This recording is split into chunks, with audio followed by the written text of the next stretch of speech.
galaxy of intellectuals and the most valued parents. On this beautiful evening of glittering stars and dark blue sky, I am your Uttam Shetty with my co-host Manvita are here to extend you our warm and cordial welcome to the Supreme Convent Annual Day 2026. ಕಲಿತವರಿಗೆ ಅಮೃತ, ನೆನೆದವರಿಗೆ ನೆರಳು, ಅಂಧರಿಗೆ ದಾರಿದೀಪ, ಅಪ್ಪಿಕೋ ಕನ್ನಡವ. ಎಲ್ಲರಿಗೂ ನಮಸ್ಕಾರ. ನನ್ನ ಹೆಸರು Manvita.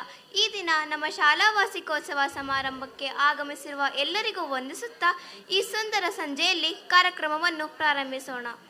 Our school has always aimed to develop and groom the abilities, creativities, and hidden talents of our young minds. And keeping this in our minds, we are going to present another annual day showing the wonderful talents of our school. In this special occasion, to celebrate the journey of the past year, acknowledge the achievements of our students and enjoy a fantastic showcase of their talents in music, dance and drama. Let's make this a memorable evening for everyone. We are honored to have our today's chief guest to formally welcome everyone. I now invite Vikas to welcome the gathering. Let's welcome with a big round of applause. Respected Chief Guest Dr. Geeta Prasanna IPS, Dr. M.G. Manjunath, Professor Chandrasekhar G. Sri Basavanna.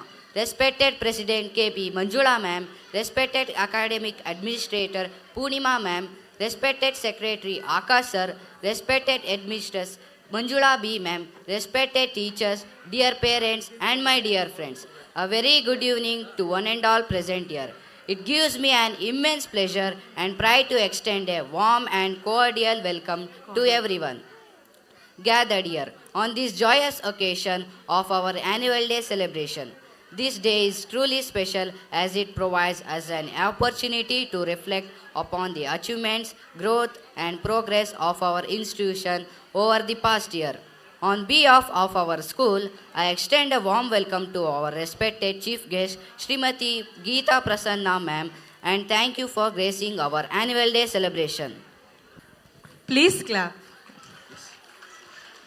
Dr. Geeta IMS, IPS Superintendent of Police and Principal, Police Training School, Mysore. She is from Mysore district. She has been selected as Kannada Assistant Professor by KPSC and served at a government first grade college, KR Nagara, Mysore district. Later, she has been selected as DYSP by KPSC, which conducted Gazetted Probationers Competitive Exam in the year 2010 and served as a DYSP at Srirangapatna Subdivision, Chamrajanagara Subdivision and CESC Villages, Mysore.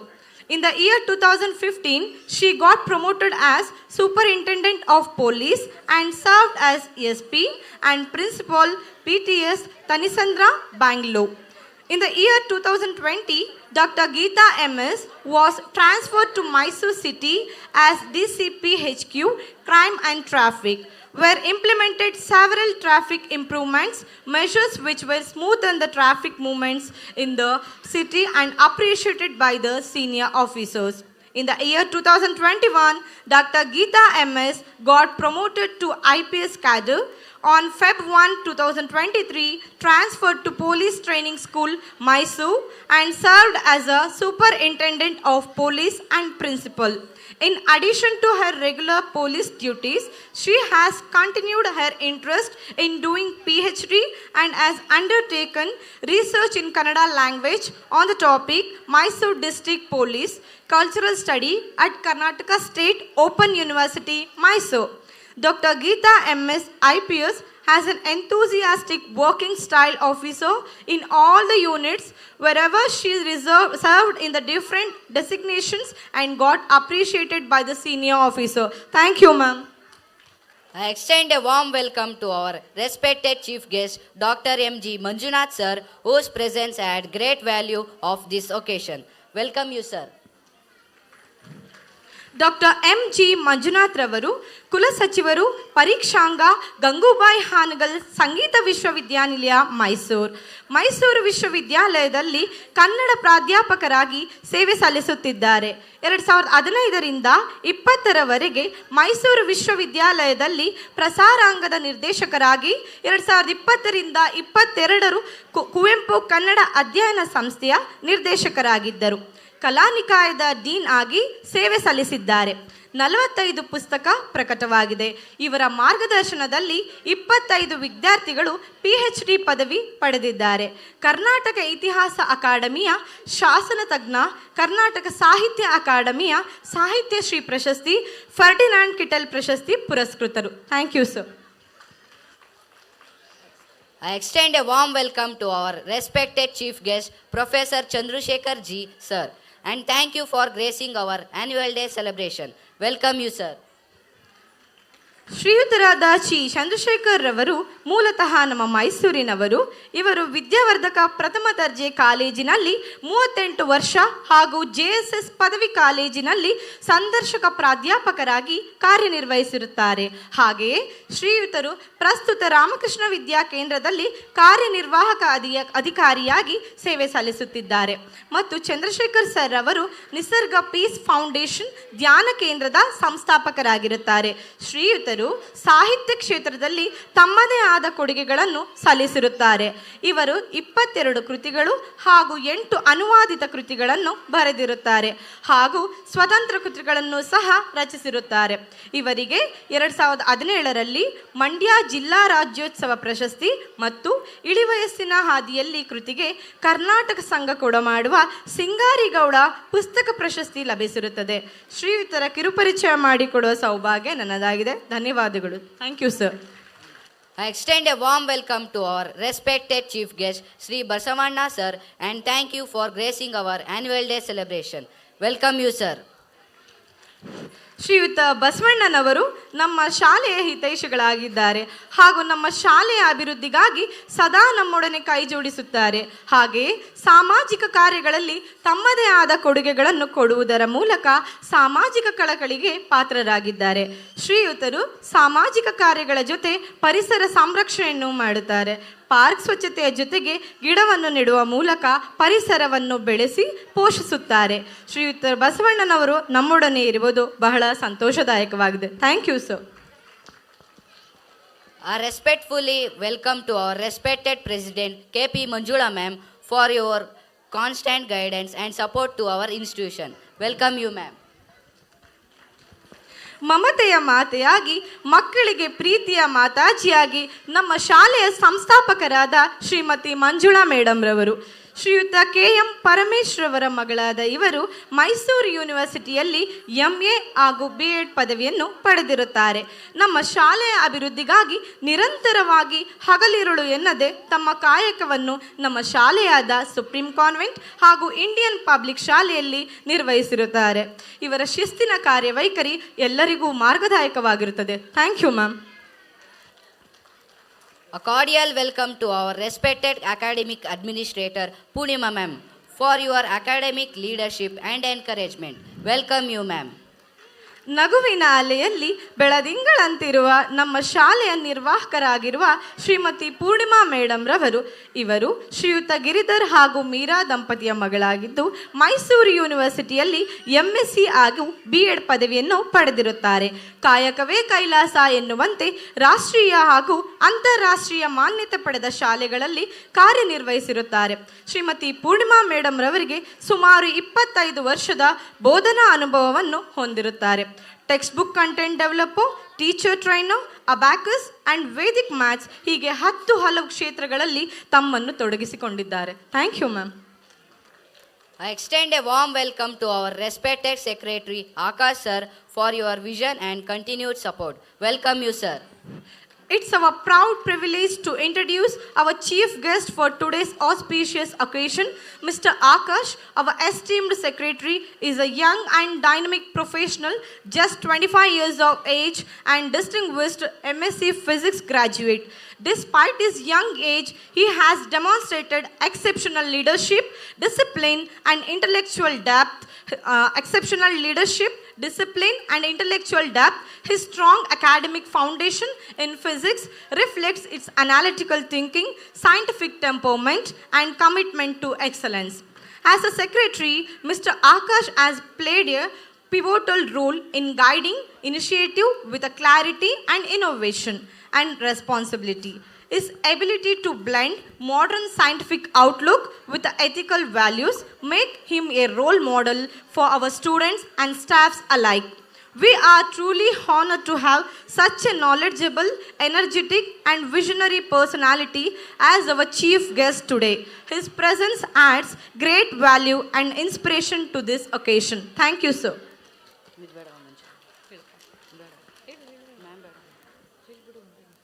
A respectful welcome to our respected headmistress Manjula B. Ma'am, the guiding force behind our school growth and success. Welcome you, ma'am. I extend a sincere welcome to our respected teachers whose dedication and hard work shape the future of our students. A warm welcome to our dear parents for your trust, cooperation, and encouragement. And finally, a loving welcome to my dear friends, the true stars of today's celebration. Dear friends, today's program is a reflection of our collective efforts and talents. We hope that the performance and presentation planned for this evening will entertain you and leave you with cherished memories. Once again, I warmly welcome you all and thank you for being a part of our annual day celebration. Thank you and have a wonderful evening. Thank you all. ಆತ್ಮೀಯವಾದ ಸ್ವಾಗತ ಕೋರುತ್ತೇನೆ. ಜಗತ್ತನ್ನು ಬೆಳಗಲು ಸೂರ್ಯ ಬೇಕು, ವಿದ್ಯಾರ್ಥಿ ಜೀವನ ಬೆಳಗಲು ಪುಸ್ತಕದ ನಿಧಿ ಬೇಕು. ನಮ್ಮ ಮುಂದಿನ ಕಾರ್ಯಕ್ರಮ ಪ್ರಾರ್ಥನಾ ಗೀತೆಯನ್ನು ಹಾಡಲು ಬರುತ್ತಿದ್ದಾರೆ ನಮ್ಮ ಶಾಲೆ 7ನೇ ತರಗತಿ ವಿದ್ಯಾರ್ಥಿನಿಯರು. ಸ್ವಾಗತಿಸೋಣ ನಿಮ್ಮೆಲ್ಲರ ಪ್ರೀತಿಯ ಚಪ್ಪಾಳೆಯೊಂದಿಗೆ. ಶರಣು ನಿನಗೆ ಶರಣು ವಿನಾಯಕ, ಶರಣು ನಿನಗೆ ಶರಣು ವಿನಾಯಕ, ವಿನಾಯಕ ವಿದ್ಯಾದಾಯಕ ದೇವ, ವಿನಾಯಕ ವಿದ್ಯಾದಾಯಕ ದೇವ. ಶರಣು ನಿನಗೆ ಶರಣು ವಿನಾಯಕ, ಶರಣು ನಿನಗೆ ಶರಣು. ಪಾಶಾಂಕುಶಧರ ಮೂಷಿಕ ವಾಹನ ಸರ್ಪಾಲಂಕೃತನೇ ಗಜಾನನ. ಪಾಶಾಂಕುಶಧರ ಮೂಷಿಕ ವಾಹನ ಸರ್ಪಾಲಂಕೃತನೇ ಗಜಾನನ.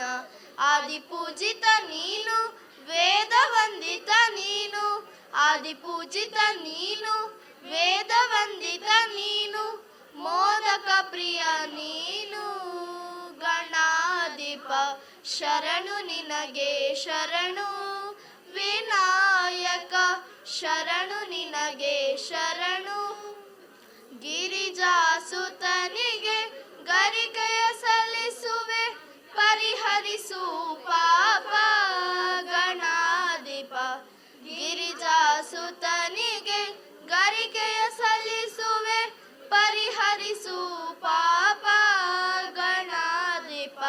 ರಕ್ತವರ್ಣನು ನೀನು ಲಂಬೋದರ ನೀನು, ರಕ್ತವರ್ಣನು ನೀನು ಲಂಬೋದರ ನೀನು, ರಕ್ಷಿಸಿ ಕಾಪಾಡು ಗಣನಾಯಕ.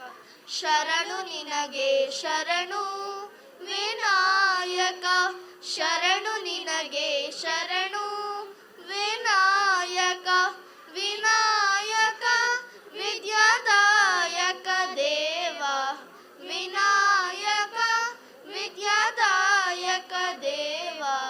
ಶರಣು ನಿನಗೆ ಶರಣು ವಿನಾಯಕ, ಶರಣು ನಿನಗೆ ಶರಣು ವಿನಾಯಕ, ಶರಣು ನಿನಗೆ ಶರಣು. ಧನ್ಯವಾದಗಳು. Through that song, it has surely resonated within each one of us. May the spirit of this prayer guide us in our paths, drive our actions, and be the light that never dims. Let's begin the event with these positive vibrations around us and within us. Thank you. A lamp does not speak, it introduces itself through its light. Achievers never expose themselves, but their achievements expose them.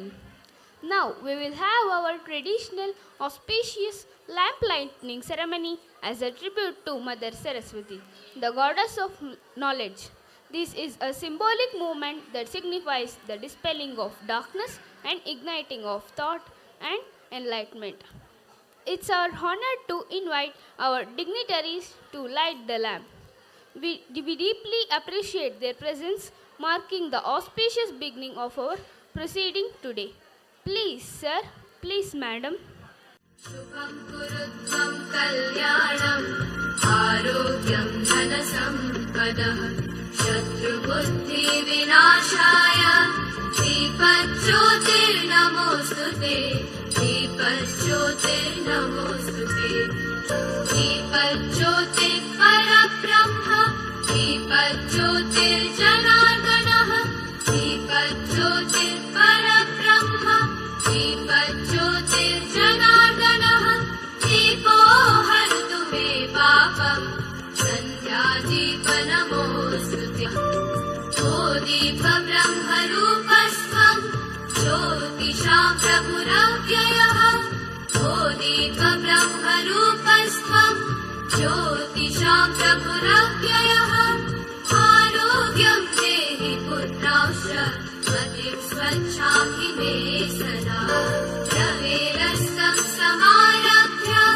यावत् सूर्योदयो भवेत् रवेरस्तं समारभ्य यावत् सूर्योदयो भवेत् यस्य तिष्ठेत् गृहे दीपः तस्य नास्ति दरिद्रता. Now, one of the most awaited moments of tonight has now arrived. A moment that promises to deliver insights and inspiration to engage us all in thought-provoking dialogue. It's given me immense pleasure to call our chief guest, Srimati Geeta ma'am, to address the gathering. ಎಲ್ಲ ಹಿರಿಯರೇ, ಎಲ್ಲ ಪೋಷಕರೇ ಹಾಗೂ ಎಲ್ಲ ಪ್ರೀತಿಯ ಪುಟಾಣಿಗಳೇ, ಈ ದಿನ supreme ಶಾಲೆಯಲ್ಲಿ supreme ಸಂಭ್ರಮೋತ್ಸವ 2025-26 ಕಾರ್ಯಕ್ರಮ ಹಮ್ಮಿಕೊಂಡಿದ್ದಾರೆ. ಈ ಒಂದು ಕಾರ್ಯಕ್ರಮಕ್ಕೆ ನಮ್ಗಳನ್ನ ಮುಖ್ಯ ಅತಿಥಿಗಾಗಿ ಆಗಮಿಸಿ ಅಂತ ಕೇಳ್ಕೊಂಡಿದ್ದಾರೆ. ಸೊ ತುಂಬ ಸಂತೋಷ ಆಗ್ತಿದೆ, ಏಕೆಂದರೆ ನಮ್ಮ ಮಕ್ಕಳು ಕೂಡ ಈ ಒಂದು ಶಾಲೆಯಲ್ಲಿ ಓದ್ತಿರೋದ್ರಿಂದಾಗಿ ಶಾಲೆಯಲ್ಲಿ ಪೋಷಕರಾಗಿ ಮತ್ತು ಜೊತೆಗೆ ಈ ಒಂದು ಕಾರ್ಯಕ್ರಮಕ್ಕೆ ಗೆಸ್ಟಾಗಿ ಬರುವಂಥದ್ದು ತುಂಬ ಸಂಭ್ರಮ ಅನಿಸುತ್ತೆ. ಈ ಒಂದು ವೇದಿಕೆಯಲ್ಲಿ ತಾವೆಲ್ಲರೂ ಕೂಡ ನೋಡಿದ್ರಿ, ಮಂಜುನಾಥ್ ಸರ್ ಅವರು ಮತ್ತು ಚಂದ್ರಶೇಖರ್ ಸರ್ ಅವರೆಲ್ಲರೂ ಕೂಡ ತುಂಬ ರಿಸೋರ್ಸ್ ಪರ್ಸನ್ಸು, ತುಂಬ ನಾಲೆಡ್ಜ್ ಇದೆ, ಶಿಕ್ಷಣ ತಜ್ಞರಾಗಿದ್ದಾರೆ. ಸೊ ಅವರೆಲ್ಲರೂ ಕೂಡ ನಿಮ್ಮನ್ನು ಕುರಿತು ಹೆಚ್ಚಿನ ಮಾತನಾಡ್ತಾರೆ. ಸೊ ಇದು ಆಲ್ರೆಡಿ ಕಾರ್ಯಕ್ರಮ 4 ಗಂಟೆ ಅಂತ ಹೇಳಿದರು, ಬಟ್ 4:30ಗೆ ಸ್ಟಾರ್ಟ್ ಆಗಿದೆ. ತುಂಬ ಮಕ್ಕಳೆಲ್ಲ ಆಲ್ರೆಡಿ ತುಂಬ ಕ್ಯೂರಿಯಸ್ ಆಗಿ ಮತ್ತು ಪೇರೆಂಟ್ಸ್ ಎಲ್ಲರೂ ಕೂಡ ಮಕ್ಕಳದ ಪ್ರೋಗ್ರಾಮ್ಸ್ ನೋಡಬೇಕು ಅಂತ ಕಾಯ್ತಿದ್ದೀರಾ. ಗೆಸ್ಟ್ ಸ್ಪೀಚ್ ಅನ್ನುವಂಥದ್ದು ಈ ಒಂದು ಸಂದರ್ಭದಲ್ಲಿ ಅವಶ್ಯಕತೆ ಇಲ್ಲ ಅನಿಸುತ್ತೆ. ಆದರೂ ಕೂಡ ಆ್ಯಸ್ ಎ ಪೇರೆಂಟ್ ಆಗಿ ನಾವು ಇಲ್ಲಿ ನಿಂತ್ಕೊಂಡಾಗ ಇವತ್ತಿನ ದಿನ ನಮ್ಮ ಮಕ್ಕಳ ಒಂದು ಬೆಳವಣಿಗೆ ಅನ್ನುವಂಥದ್ದು ತುಂಬ ಜವಾಬ್ದಾರಿಯುತ ಸ್ಥಾನ ಅನಿಸುತ್ತೆ. ಅದರಲ್ಲೂ ಸ್ಪೆಷಲ್ಲಾಗಿ ಅಮ್ಮ ಅನ್ನುವಂಥ ಒಂದು ವಿಶೇಷ ಪಾತ್ರ ಅನ್ನುವಂಥದ್ದಾಗ ತಮಗೆಲ್ಲ ಗೊತ್ತಿದೆ. ಇವತ್ತು ಮಕ್ಕಳನ್ನ ಬೆಳೆಸುವಂಥದ್ದು ಎಷ್ಟು ಜವಾಬ್ದಾರಿ ಹಾಗೂ ಎಷ್ಟು ಕಷ್ಟ ಅನ್ನುವಂಥದ್ದು. ಆದರೂ ಕೂಡ ಈ ಒಂದು ಆಧುನಿಕ ಸಮಾಜದಲ್ಲಿ ಮಕ್ಕಳನ್ನ ಅತ್ಯಂತ ನಾಗರಿಕರಾಗಿ ಜವಾಬ್ದಾರಿಯುತ ಮಕ್ಕಳಾಗಿ ಬೆಳೆಸುವಂಥದ್ದು ನಮ್ಮ ನಿಮ್ಮೆಲ್ಲರ ಕರ್ತವ್ಯ. ಏಕೆಂದರೆ ಇವತ್ತು ನಾವು ಏನೇ ಕೂಡ ಸಂಪಾದನೆ ಮಾಡ್ಬೋದು, ಆದರೆ ಮಕ್ಕಳ ಒಂದು ಭವಿಷ್ಯವನ್ನು ನಾವು ಈ ಒಂದು ಹಂತದಲ್ಲಿ ನಾವು ಸರಿಯಾಗಿ ರೂಪಿಸಿಲ್ಲ ಅಂದರೆ ಮುಂದೆ ಅವರ ಭವಿಷ್ಯ ಜೊತೆಗೆ ನಾವು ಕೂಡ ಪಶ್ಚಾತ್ತಾಪ ಪಡಬೇಕಾದಂಥ ಒಂದು ಸಂದರ್ಭ ಇದೆ. ಏಕೆಂದರೆ ಆ್ಯಸ್ ಎ ಒಂದು ಆಫೀಸರ್ ಆಗಿ ನಾವು ಪ್ರತಿದಿನ ಎಷ್ಟು ಕೇಸಸ್ಗಳನ್ನ ಡೈಲಿ ನೋಡ್ತಾ ಇರ್ತೀವಿ, ಎಷ್ಟು ಮಕ್ಕಳನ್ನ ನಾವು ಯಾವ ರೀತಿಯಾಗಿ ಕಂಟ್ರೋಲ್ ಮಾಡ್ತೀವಿ. ಮತ್ತು ಇವತ್ತೊಂದು ಸೋಷಿಯಲ್ ಮೀಡಿಯಾ, ಮೊಬೈಲ್ ಇರ್ಬೋದು, ಟಿ ವಿ ಇರ್ಬೋದು, ಪ್ರತಿಯೊಂದು ಕೂಡ ಅವ್ರನ್ನ ಎಷ್ಟು ಬೇಗ ದಾರಿ ತಪ್ಪಿಸ್ತಾ ಇದೆ ಅಂತ ತಮಗೆಲ್ಲರೂ ಗೊತ್ತಿದೆ. ಏಕೆಂದರೆ ನಾವೆಲ್ಲರೂ ಈ ಒಂದು ಹಂತದಲ್ಲಿ ಈ ಏಜಲ್ಲಿದ್ದಾಗ ನಮಗೆ ಯಾವುದೇ ಥರ ಒಂದು ಎಂಟರ್ಟೈನ್ ಆಗಲಿ, ಮೊಬೈಲ್ ಆಗಲಿ ಯಾವುದೂ ಇರ್ತಿರಲಿಲ್ಲ. ನಮಗೇನು ಸೊಸೈಟಿ ಅಷ್ಟು ಗೊತ್ತಾಗ್ತಾನೆ ಇರಲಿಲ್ಲ. ಆದರೆ ಇವತ್ತು ಪ್ರತಿಯೊಂದು ಮನೆಯಲ್ಲಿ ನಾವೆಲ್ಲರೂ ಕೂಡ ಎಲ್ಲ ಮಕ್ಳಿಗೂ ಕೂಡ ಎಲ್ಲ ಒಂದು ಫೆಸಿಲಿಟೀಸ್ನು ಕೊಡ್ತಿದ್ವಿ. ಎಲ್ಲರ ಮನೇಲೂ ಟಿ ವಿ ಇದೆ, ಎಲ್ಲರ ಮನೇಲೂ ಮೊಬೈಲ್ ಇದೆ. ಎಲ್ಲ ಮಕ್ಳಿಗೂ ಇವತ್ತು ಏನು ಬೇಕು ಅಂದರೂ ಇಮ್ಮಿಡಿಯೇಟ್ಲಿ ತಂದುಕೊಡುವಂತಹ ಒಂದು ಅಷ್ಟು ರಿಸೋರ್ಸ್ ಅಂದರೆ ಸಂಪತ್ತು ಮತ್ತು ಹಣಕಾಸು ನಮ್ಮಲ್ಲಿದೆ. ಅದರಿಂದಾಗಿ ಮಕ್ಕಳನ್ನ ಒಂದು ಜವಾಬ್ದಾರಿಯಂಥ ಸ್ಥಾನದಲ್ಲಿ ತೊಗೊಬರುವಂಥದ್ದು ತುಂಬ ಕಷ್ಟ ಇದೆ. ಆದರೂ ಕೂಡ ಒಂದು ಆಫೀಸರಾಗಿ ನೋಡಿದಾಗ ಪ್ರತಿದಿನ ಎಷ್ಟು ಸೊಸೈಟಿನಲ್ಲಿ ಸಮಸ್ಯೆಗಳಾಗ್ತಿದೆ, ಮಕ್ಕಳು ಹೇಗೆ ದಾರಿ ತಪ್ತಾ ಇದ್ದಾರೆ, ಮತ್ತು ಯಾವ ರೀತಿಯಾಗಿ ನೀವು ಟಿ ವಿ ಫಿಲ್ಮಲ್ಲೆಲ್ಲ ನೋಡ್ತಿದ್ದೀರಾ ಎಷ್ಟೆಷ್ಟು ಕೇಸಸ್ಗಳಾಗ್ತಾ ಇದೆ ಅಂತ. ಏಕೆಂದರೆ ಒಂದು ಸರಿ ಮಕ್ಕಳನ್ನ ದಾರಿ ಹಾಳಾದರೆ ಅಥವಾ ಬೇರೆ ಬೇರೆ ಡೈವರ್ಷನ್ಗಳಾದರೆ ಅವ್ರನ್ನ ಮೇಯ್ನ್ ಸ್ಟ್ರೀಮ್ ತೊಗೊಬರೋದು ಅಥವಾ ನಮ್ಮ ಕಂಟ್ರೋಲ್ ಕರ್ಕೊಂಬರೋದು ತುಂಬ ಕಷ್ಟ ಆಗುತ್ತೆ. ಸೊ ಅದರಿಂದಾಗಿ ನಾವಿವತ್ತು ಮಕ್ಕಳಿಗೆ ಎಷ್ಟು ಶಿಕ್ಷಣ ಕೊಡ್ತೀವಿ ಅನ್ನುವಂಥದ್ದು ಮುಖ್ಯ ಅಲ್ಲ. ಏಕೆಂದರೆ ಇವತ್ತೆಲ್ಲ ನೋಡಿ ದೊಡ್ಡ ದೊಡ್ಡ ಬಿಸ್ನೆಸ್ ಮನ್ ಇರ್ಬೋದು, ಸೈಂಟಿಸ್ಟ್ ಇರ್ಬೋದು, ಎಷ್ಟು ದೊಡ್ಡವ್ರು ಇದ್ದಾರೆ, ಅವ್ರು ಯಾರು ಕೂಡ ತುಂಬ ಓದಿರುವುದೇ ಇಲ್ಲ. ಆದರೆ ಅವ್ರಿಗೆ ಒಳ್ಳೆಯ ಜೀವನ ಮತ್ತು ಒಳ್ಳೆ ಭವಿಷ್ಯ ಮತ್ತು ಸಾಧನೆ ಅನ್ನೋವಂಥದ್ದು ಮಾಡುವಂಥದ್ದನ್ನು ಅವ್ರ ಪೇರೆಂಟ್ಸ್ ತುಂಬ ಚೆನ್ನಾಗಿ ಕಲಿಸ್ಕೊಟ್ಟಿರ್ತಾರೆ. ಅದರಿಂದಾಗಿ ಶಿಕ್ಷಣದ ಜೊತೆಗೆ ನಾವಿವತ್ತು ನಮ್ಮ ಮನೆಯಲ್ಲಿ ನಮ್ಮ ಮಕ್ಕಳಿಗೆ ಒಂದು ಒಳ್ಳೆಯ ಸಂಸ್ಕಾರ ಕಲಿಸ್ಬೇಕು. ಅಂದರೆ ಮನೆಯಲ್ಲಿ ಯಾವ ರೀತಿಯಾಗಿ ಒಂದು ದೊಡ್ಡವ್ರ ಜೊತೆ ನಡ್ಕೋಬೇಕು, ಮನೆಯಲ್ಲಿ ಹಿರಿಯರಿಗೆ ಹೇಗೆ ಗೌರವ ಕೊಡಬೇಕು, ಮತ್ತು ನಮ್ಮ ಕಲ್ಚರ್ ಏನಿದೆ ಅದನ್ನು ಹೇಗೆ ನಾವು ಮುಂದುವರ್ಸ್ಕೊಂಡು ಹೋಗಬೇಕು, ಮತ್ತು ನಮ್ಮ ಕಲ್ಚರಲ್ಲಿರುವಂಥ ಅಂದರೆ ನಮ್ಮ ಸಂಸ್ಕೃತಿಲಿರುವಂತಹ ಆಚಾರ ವಿಚಾರಗಳನ್ನ ಹೇಗೆ ನಾವು ರೂಢಿಸ್ಕೋಬೇಕು, ಮತ್ತು ಯಾವ ರೀತಿಯಾಗಿ ನಮ್ಮ ಭವಿಷ್ಯವನ್ನು ಉಜ್ವಲವಾಗಿ ರೂಪಿಸ್ಕೊಳ್ಬೇಕು ಅನ್ನುವಂಥದ್ದು ಇವತ್ತು ತುಂಬ ಮುಖ್ಯ ಆಗುತ್ತೆ. ಆ ನಿಟ್ಟಿನಲ್ಲಿ ನಾವೆಲ್ಲರೂ ಕೂಡ ಸಮಾಜದಲ್ಲಿರುವಂತಹ ಎಲ್ಲ ನಮ್ಮ ಮಕ್ಕಳನ್ನು ಒಂದು ಜವಾಬ್ದಾರಿಯಾಗಿ ಬೆಳೆಸಿ ಅವ್ರನ್ನ ಉತ್ತಮ ನಾಗರಿಕರಾಗಿ ಮಾಡುವಂಥದ್ದು ನಿಮ್ಮೆಲ್ಲರ ನಿಜವಾದ ಕರ್ತವ್ಯ. ಅದರಿಂದಾಗಿ ಈ ಒಂದು ಸಂದರ್ಭದಲ್ಲಿ ಇನ್ನೂ ಮಾತಾಡೋಕ್ಕೆ ತುಂಬ ಜನ ಗೆಸ್ಟ್ ಇದ್ದಾರೆ. ಸೊ ಈ ಒಂದು ಸಂದರ್ಭದಲ್ಲಿ ನನಗೆ ಈ ಒಂದು ಕಾರ್ಯಕ್ರಮಕ್ಕೆ ಆಹ್ವಾನ ಮಾಡಿ ತಮ್ಮೆಲ್ಲರನ್ನು ನೋಡುವಂತಹ ಹಾಗೆ ಈ ಒಂದು ಕಾರ್ಯಕ್ರಮದಲ್ಲಿ ಭಾಗಿಯಾಗುವಂಥ ಅವಕಾಶ ಸಿಕ್ಕಿದೆ. ಮತ್ತು ಮುಂದಿನ ದಿನಗಳಲ್ಲಿ ಮತ್ತೆ ತಮ್ಮ ಜೊತೆ ಖಂಡಿತ ಸೇರೋಣ ಅಂತ ಹೇಳ್ತೀನಿ. Thank you. Thank you for the invitation, and we are eager to hear your thoughts. Stage is all yours. Please grace us with your insightful words and enlightened wisdom. Thank you, ma'am. ಈ ದಿನ ಸುದಿನ ಅದ್ಭುತವಾಗಿ ತಮ್ಮ ಭಾಷಣದ ಮೂಲಕ ನಮ್ಮೆಲ್ಲರಿಗೂ ಹಿತನುಡಿಗಳನ್ನು ನೀಡಿದ Shrimati Geeta Prasanna madam. Now I request our today's chief guest, Dr. M.G. Manjunath sir, to speak few words about this program. ಈ ಮಕ್ಕಳ ಸಡಗರ ಸಂಭ್ರಮ ನೋಡ್ತಾ ಇದ್ದರೆ ಹೆಚ್ಚು ಮಾತಾಡಲೇಬಾರ್ದು ನಾವೆಲ್ಲ.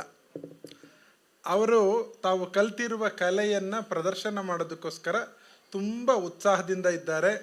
ಆದರೂ ಕೆಲವು ಮಾತುಗಳನ್ನು ಆಡಲೇಬೇಕು ಅಂತ ಕೇಳಿರೋದ್ರಿಂದ ಒಂದು 5ರಿಂದ 10 ನಿಮಿಷ ನಾನು ಮಾತಾಡ್ತೀನಿ. ದಯವಿಟ್ಟು ನೀವೆಲ್ಲರೂ ಶಾಂತವಾಗಿದ್ದರೆ ಸಾಕು. ಸುಪ್ರೀಂ ಸಂಭ್ರಮೋತ್ಸವ 2025 ಮತ್ತು 26 ಹೆಸರಿಗೆ ತಕ್ಕಂತೆ ಸಂಭ್ರಮದಿಂದಾನೇ ಈ ಕಾರ್ಯಕ್ರಮ ನಡೀತಾ ಇದೆ. ವೇದಿಕೆ ಮೇಲೆ ಇನ್ನೂ ತುಂಬ ಜನ ಗಣ್ಯರಿದ್ದಾರೆ ಮಾತಾಡೋರು. ನಾನು ಅವರ ಹೆಸರುಗಳನ್ನೆಲ್ಲ ಹೇಳ್ತಾ ಕೂತ್ಕೊಳ್ಳಲ್ಲ. ಅವರೆಲ್ಲರಿಗೂ ನಮಸ್ಕಾರ, ನಿಮಗೂ ಸಹ ನಮಸ್ಕಾರ. ವಾಸ್ತವಿಕವಾಗಿ ಶಿಕ್ಷಣ ವ್ಯವಸ್ಥೆಯಲ್ಲಿ ಪ್ರಾಥಮಿಕ ಶಿಕ್ಷಣ ತುಂಬ ಮಹತ್ವದ್ದು. ನಾನು ಕಳೆದ 30 ವರ್ಷದಿಂದ ಯೂನಿವರ್ಸಿಟಿಯಲ್ಲಿ ಕೆಲಸ ಮಾಡ್ತಾ ಇದ್ದೀನಿ. ಪೋಸ್ಟ್ ಗ್ರ್ಯಾಜುಯೇಷನ್ ಲೆವೆಲಿನ ಸ್ಟೂಡೆಂಟ್ಸ್ಗೆ ಪಾಠ ಮಾಡೋದು ಮತ್ತು PhD ಸ್ಟೂಡೆಂಟ್ಸ್ ಇರ್ತಾರೆ ನಮ್ಮಲ್ಲಿ. ಚಿಕ್ಕ ಮಕ್ಕಳಿಗೆ ಪಾಠ ಮಾಡೋದಾಗಲಿ, ಅವರನ್ನು ಶಿಸ್ತಿನಿಂದ ಬೆಳೆಸೋದಾಗಲಿ ಎಷ್ಟು ಕಷ್ಟ ಅಂತ ನನಗೆ ಖಂಡಿತ ಚೆನ್ನಾಗಿ ಗೊತ್ತು. ನಿಜ ಹೇಳಬೇಕಂತಂದರೆ ಪ್ರೈಮರಿ ಸ್ಕೂಲ್ ಟೀಚರ್ಸ್ಗೆ UGC ಸ್ಕೇಲ್ ಕೊಟ್ಟರೆ ಒಳ್ಳೆಯದು. ಅವರ ವರ್ಕ್ಲೋಡು ಅಷ್ಟು ಜಾಸ್ತಿ ಇರುತ್ತೆ. ಅವರಿಗೆ ಬೆಟ್ಟದಷ್ಟು ತಾಳ್ಮೆ ಬೇಕು. ಯೂನಿವರ್ಸಿಟಿಯಲ್ಲಿ ನಾವು ಪ್ರೊಫೆಸರ್ಗಳು ವಾರಕ್ಕೆ 16 ಅವರ್ಸ್ ಪಾಠ ಮಾಡ್ತೇವೆ ಅಷ್ಟೇ. ಮ್ಯಾಕ್ಸಿಮಮ್ ಅಂತಂದರೆ 16 ಗಂಟೆ ಪಾಠ ಮಾಡಿದ್ರೆ ಅದೇ ದೊಡ್ಡದು. ಇಲ್ಲಿ ದಿವಸಕ್ಕೆ 6ರಿಂದ 7 ಗಂಟೆ ಪಾಠ ಮಾಡಬೇಕಾಗತ್ತೆ. ಜೊತೆಗೆ ಮಕ್ಕಳನ್ನು ಕಂಟ್ರೋಲ್ ಮಾಡೋದಿದೆಯಲ್ಲ, ಅದು ನಿಜವಾಗ್ಲೂ ದೊಡ್ಡ ಸಾಹಸದ ಕೆಲಸ. ತುಂಬ ತಾಳ್ಮೆ ಬೇಕು. ಮತ್ತು ಅವರ ವರ್ಕ್ಲೋಡ್ ಯಾವ ಮಟ್ಟಕ್ಕಾಗಿರುತ್ತೆ ಅಂತಂದರೆ ಬಹುಶಃ ಬೆಳಗ್ಗೆಯಿಂದ ಸಂಜೆ ಅಷ್ಟೊತ್ತಿಗೆ ಅವರ ತಾಳ್ಮೆ ಎಲ್ಲ ಕರಗಿ ಹೋಗಿ ತಮ್ಮ ಮೇಲೆ ತಮಗೆ ಸಿಟ್ಟು ಬಂದ್ಬಿಟ್ಟಿರುತ್ತೆ. ಆದರೆ ಮಕ್ಕಳಿಗೆ ಹೊಡೆಯಂಗಿಲ್ಲ. ಬಹಳ ನಯವಾಗಿಯೇ ತಿದ್ದಬೇಕು, ತೀಡಬೇಕು. ಅಂತಹ ಮಹತ್ ಸಾಧನೆ ಮಾಡ್ತಿರುವ ಎಲ್ಲ ಪ್ರೈಮರಿ ಸ್ಕೂಲ್ ಟೀಚರ್ಸ್ಗೆ ನಮೋ ನಮಃ ಅಂತ ಹೇಳಬೇಕು. ನಿಜ ಹೇಳೋದಾದರೆ ಅವ್ರಿಗೆ ಯಾಕೆ ಹೆಚ್ಚಿಗೆ ಸ್ಯಾಲ್ರಿ ಕೊಡಬೇಕು ಅಂತ ಹೇಳ್ತಿದ್ದೀನಿ ಅಂತಂದರೆ, ಬುದ್ಧಿವಂತರು ಮತ್ತು ಹೈಲಿ ಕ್ವಾಲಿಫೈಡ್ ಟೀಚರ್ಸು ಪ್ರೈಮರಿ ಎಜುಕೇಷನ್ಗೆ ಬರಬೇಕು, ಆ ಫೀಲ್ಡಿಗೆ ಬರಬೇಕು, ಟೀಚ್ ಮಾಡಬೇಕು. ಆಗ ನಿಜವಾಗ್ಲೂ ಈ ಪ್ರೈಮರಿ ಎಜುಕೇಷನ್ ತುಂಬ ಚೆನ್ನಾಗಿ ಬೆಳೆಯುತ್ತೆ. ಮಕ್ಕಳಿಗೆ ಜ್ಞಾನವನ್ನು ಸರಿಯಾಗಿ ಕೊಡಬಹುದು. ವಿದೇಶಗಳಲ್ಲಿ ಶಿಕ್ಷಕರಿಗೆ ತುಂಬ ಒಳ್ಳೆ ಸ್ಯಾಲ್ರಿ ಕೊಡ್ತಾರೆ. ನಮ್ಮ ದೇಶದಲ್ಲೇ ಪ್ರೈಮರಿ ಎಜುಕೇಷನ್ ಅಂತಂದರೆ ಅದು ಆದ್ಯತೆಯ ವಿಷಯವೇ ಅಲ್ಲ. ಅದನ್ನು ನಮ್ಮ ಸರ್ಕಾರಗಳು ಸ್ವಲ್ಪ ಸರಿ ಮಾಡಬೇಕು. ಮಕ್ಕಳಿಗೂ ಅಷ್ಟೇ ತುಂಬ ಒತ್ತಡ ಇದೆ. ಬೆಳಗ್ಗೆಯಿಂದ ಸಂಜೆವರೆಗೂ ಸ್ಕೂಲಲ್ಲಿ ಪಾಠ, ಆನಂತರ ಹೋಮ್ವರ್ಕು ಅಥವಾ ಟ್ಯೂಷನ್ನು. ಇದರ ಜೊತೆಗೆ ಪೇರೆಂಟ್ಸ್ ಯಾವ ಮಟ್ಟಕ್ಕೆ ಹೋಗ್ತಿದ್ದಾರೆ ಅಂತಂದರೆ, ತಾವು ಏನನ್ನು ಸಾಧನೆ ಮಾಡೋಕ್ಕಾಗಿಲ್ವೋ ಅದೆಲ್ಲವನ್ನು ತಮ್ಮ ಮಕ್ಕಳು ಸಾಧಿಸಬೇಕು ಅಂದ್ಕೊಳ್ತಾರೆ. ತಾವು ಒಳ್ಳೆ ಮಾರ್ಕ್ಸ್ ತಗೊಳಕ್ಕಾಗಿರಲ್ಲ, ರ್ಯಾಂಕ್ ತಗೊಳಕ್ಕಾಗಿರಲ್ಲ, ಆದರೆ ತಮ್ಮ ಮಕ್ಕಳು ಮಾತ್ರ ಅದೆಲ್ಲ ಮಾಡಬೇಕು. ಅದಕ್ಕೋಸ್ಕರ ತುಂಬ ಒತ್ತಡ ಹಾಕ್ತಿದ್ದಾರೆ. ಇದು ಖಂಡಿತ ಸರಿಯಲ್ಲ. ಮಕ್ಕಳು ತುಂಬ 100ಕ್ಕೆ 100 ತಗೊಳ್ಬೇಕು ಅಂತ ಹೋಗಬೇಡಿ, ಅಥವಾ ನಮ್ಮ ಮಕ್ಕಳು ಫಸ್ಟ್ ರ್ಯಾಂಕ್ ತಗೊಳ್ಬೇಕು ಅಂತ ಹೋಗಬೇಡಿ. ಅಲ್ಲಿ ಜ್ಞಾನವನ್ನು ಪಡೆಯೋದಷ್ಟೇ ಮುಖ್ಯ, ಮಾರ್ಕ್ಸು ರ್ಯಾಂಕ್ ಅಲ್ಲ. ನಾನು ಪೇರೆಂಟ್ಸ್ಗೆ ಕೆಲವು ಮಾತುಗಳನ್ನು ಹೇಳಬೇಕು. ಎಲ್ಲರೂ ಎಜುಕೇಷನ್ ಅಂತಂದ್ರೆ ಯಾವ ಮಟ್ಟಕ್ಕೆ ಯೋಚನೆ ಮಾಡ್ತಾರೆ ಅಂತಂದರೆ, ಒಂದು MBBS ಅಥವಾ BE, ಅದನ್ನು ಬಿಟ್ಟರೆ ಜಗತ್ತಿನಲ್ಲಿ ಇನ್ಯಾವ ಕೋರ್ಸ್ಗಳೇ ಇಲ್ವಾ? ಖಂಡಿತ ಇವೆ. ತಮ್ಮ ಮಕ್ಕಳ ಭವಿಷ್ಯವನ್ನು ರೂಪಿಸ್ಕೊಳ್ಳೋದಕ್ಕೆ ಬಹಳ ಒಳ್ಳೆಯ ಕೋರ್ಸ್ಗಳಿವೆ. ಅವುಗಳ ಕಡೆ ಗಮನ ಕೊಡಬೇಕು. ಮಕ್ಕಳ ಬೌದ್ಧಿಕ ವಿಕಾಸ ತುಂಬ ಮುಖ್ಯವೇ ಹೊರತು ರ್ಯಾಂಕು ಅಥವಾ ಫಸ್ಟ್ ರ್ಯಾಂಕೇ ಬರಬೇಕು, 100ಕ್ಕೆ 100 ಮಾರ್ಕ್ಸ್ ತಗೊಳ್ಬೇಕು, ಅಥವಾ MBBS ಮಾಡಬೇಕು, ಅಥವಾ IAS ಮಾಡಬೇಕು, IPS ಮಾಡಬೇಕು ಅಂತ ಅಲ್ಲ. ಮಕ್ಕಳಿಗೆ ಓದಿನ ಬಗ್ಗೆ ಆಸಕ್ತಿ ಹುಟ್ಟಿಸಿದ್ರೆ ಸಾಕು. ಮಕ್ಕಳು ಏನು ಮಾಡ್ತಾರೆ ಗೊತ್ತಾ? ತಮ್ಮ ಪೇರೆಂಟ್ಸ್ನ ಅನುಕರಣೆ ಮಾಡ್ತಾರೆ. ಪೇರೆಂಟ್ಸು ಮನೆಯಲ್ಲಿ 24 ಗಂಟೆ TV ಆನ್ ಮಾಡ್ಕೊಂಡಿರೋದು ಅಥವಾ ಮೊಬೈಲ್ ನೋಡ್ಕೊಂಡಿದ್ರೆ ಸಹಜವಾಗಿ ಮಕ್ಕಳು ಆ ಕಡೆನೇ ನೋಡ್ತಾರೆ. ಅವ್ರ ಕೈಯಲ್ಲೂ ಮೊಬೈಲ್ ಬೇಕಾಗುತ್ತೆ, ಅವ್ರ ಕೈಯಲ್ಲೂ ರಿಮೋಟ್ ಬೇಕಾಗುತ್ತೆ, TVಯನ್ನು ನೋಡೋ ಕಡೆ ಹೋಗ್ತಾರೆ. ಫಸ್ಟ್ ನೀವು ಮೊಬೈಲ್ನ ತೆಗೆದು ಬಿಸಾಕಿ, TV ರಿಮೋಟ್ನ ಬಿಸಾಕಿ, ನೀವು ಕೈಯಲ್ಲಿ ಪುಸ್ತಕ ಹಿಡ್ಕೊಂಡು ಕೂತ್ಕೊಳ್ಳಿ. ಮಕ್ಕಳು ಯಾಕೆ ಓದಲ್ಲ? ಓದುವ ಕಡೆಗೆ ಅವರಿಗೆ ಆಸಕ್ತಿ ಹುಟ್ಟಿದ್ರೆ ಸಾಕು, ಅವ್ರು ಏನು ಬೇಕಾದ್ರೆ ಸಾಧಿಸ್ತಾರೆ. ಈಗ ಬೆಸ್ಟ್ ಎಕ್ಸಾಂಪಲ್ ಅಂತಂದರೆ ಗೀತಾ ಪ್ರಸನ್ನ ಅವ್ರನ್ನ ತಗೊಳ್ಳಿ. ಕನ್ನಡ MA ಮಾಡಿ ಲೆಕ್ಚರರ್ ಆಗಿದ್ದರು, ಡಿಗ್ರಿ ಕಾಲೇಜ್ ಲೆಕ್ಚರರು. KES ಅಲ್ಲಿ DYSP ಆಗಿ ಸೆಲೆಕ್ಟ್ ಆದರು. ಆನಂತರ IPS ಪ್ರಮೋಷನ್ ಸಿಕ್ತು. ಅಷ್ಟಕ್ಕೆ ಅವ್ರು ನಿಲ್ಲಿಸಲಿಲ್ಲ. ಅವರು IPS ಆಫೀಸರ್ ಆದಮೇಲೆ PhD ಮಾಡಿದ್ರು. ಇಂಥವರು ನಿಮಗೆ ಪ್ರೇರಣೆ ನೀಡ್ತಾರೆ. ಅವರನ್ನು ತಮ್ಮ ಮಾಡೆಲ್ ಅಂತ ತಗೊಳ್ಬೇಕು. ಅಂತಹ ಸಾಧಕರನ್ನು, ಯಾವುದೋ ಸಿನಿಮಾ ನಟನನ್ನು ತಮ್ಮ ಜೀವನದ ಆದರ್ಶ ಅಂತ ತಗೊಳ್ಳೋದಲ್ಲ. ಮಕ್ಕಳಿಗೆ ಓದುವುದರ ಕಡೆಗೆ ಆಸಕ್ತಿ ಹುಟ್ಟುವಂತೆ ಮಾಡಿಸಿದ್ರೆ ಸಾಕು. ಪೇರೆಂಟ್ಸು ಮಕ್ಕಳ ಜೀವನದಲ್ಲಿ ಅರ್ಧ ಯಶಸ್ಸು ಬಂತು ಅಂತ ತಿಳ್ಕೊಳ್ಳಿ. ಎಲ್ಲ ಟೀಚರ್ಸ್ ಮೇಲೆ ಹಾಕ್ಬಿಡ್ತಾರೆ, ಏನು ಅವರೇ ಎಲ್ಲ ಪಾಠ ಕರತಲಾಮಲಕ ಮಾಡಿ ಕಳಿಸ್ಬೇಕು ಅಂತ. ಪೇರೆಂಟ್ಸಿಗೆ ಜವಾಬ್ದಾರಿ ಇಲ್ವಾ? ಖಂಡಿತ ಇರುತ್ತೆ. ಅವರು ತಮ್ಮ ಜವಾಬ್ದಾರಿಯನ್ನು ಸರಿಯಾಗಿ ಅರ್ಥ ಮಾಡಿಕೊಂಡ್ರೆ ಮಕ್ಕಳ ಭವಿಷ್ಯವನ್ನು ಚೆನ್ನಾಗಿ ರೂಪಿಸೋಕ್ಕೆ ಸಾಧ್ಯ ಇದೆ. ಪ್ಯೂರ್ ಸೈನ್ಸ್ ಕಡೆಗೆ ಹೆಚ್ಚು ಸ್ಟೂಡೆಂಟ್ಸ್ ಬರ್ತಾ ಇಲ್ಲ. ನಾವು ಯೂನಿವರ್ಸಿಟಿಯಲ್ಲಿ ನೋಡ್ತೀವಿ ಅಡ್ಮಿಷನ್ಗೆ MSc ಕೋರ್ಸು ಅಥವಾ ಬೇರೆ ಹ್ಯುಮ್ಯಾನಿಟೀಸ್ ಲಿಟ್ರೇಚರ್ಗೆ ಇಂತಹದ್ದಕ್ಕೆ ಅಡ್ಮಿಷನ್ ದಿನೇ ದಿನೇ ಪ್ರತಿ ವರ್ಷ ಕಡಿಮೆ ಆಗ್ತಾ ಇದೆ. ಆದರೆ ಆ ಸಬ್ಜೆಕ್ಟ್ಗಳಿಗಿರೋ ಸ್ಕೋಪು ಹೆಚ್ಚಿನ ಜನಕ್ಕೆ ಗೊತ್ತಿಲ್ಲ.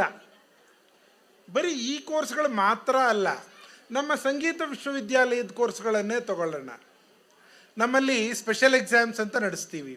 ಸಂಗೀತ ನೃತ್ಯದ ಪರೀಕ್ಷೆಗಳು, ಜೂನಿಯರು, ಸೀನಿಯರು, ಪ್ರೀ ವಿದ್ವತ್ ಮತ್ತು ವಿದ್ವತ್ ಅಂತ ಪರೀಕ್ಷೆಗಳು. ಕಳೆದ ವರ್ಷ ನಮ್ಮ ಯೂನಿವರ್ಸಿಟಿಯಿಂದ 12,500 ಜನ ವಿದ್ಯಾರ್ಥಿಗಳು exam ತಗೊಂಡಿದ್ರು.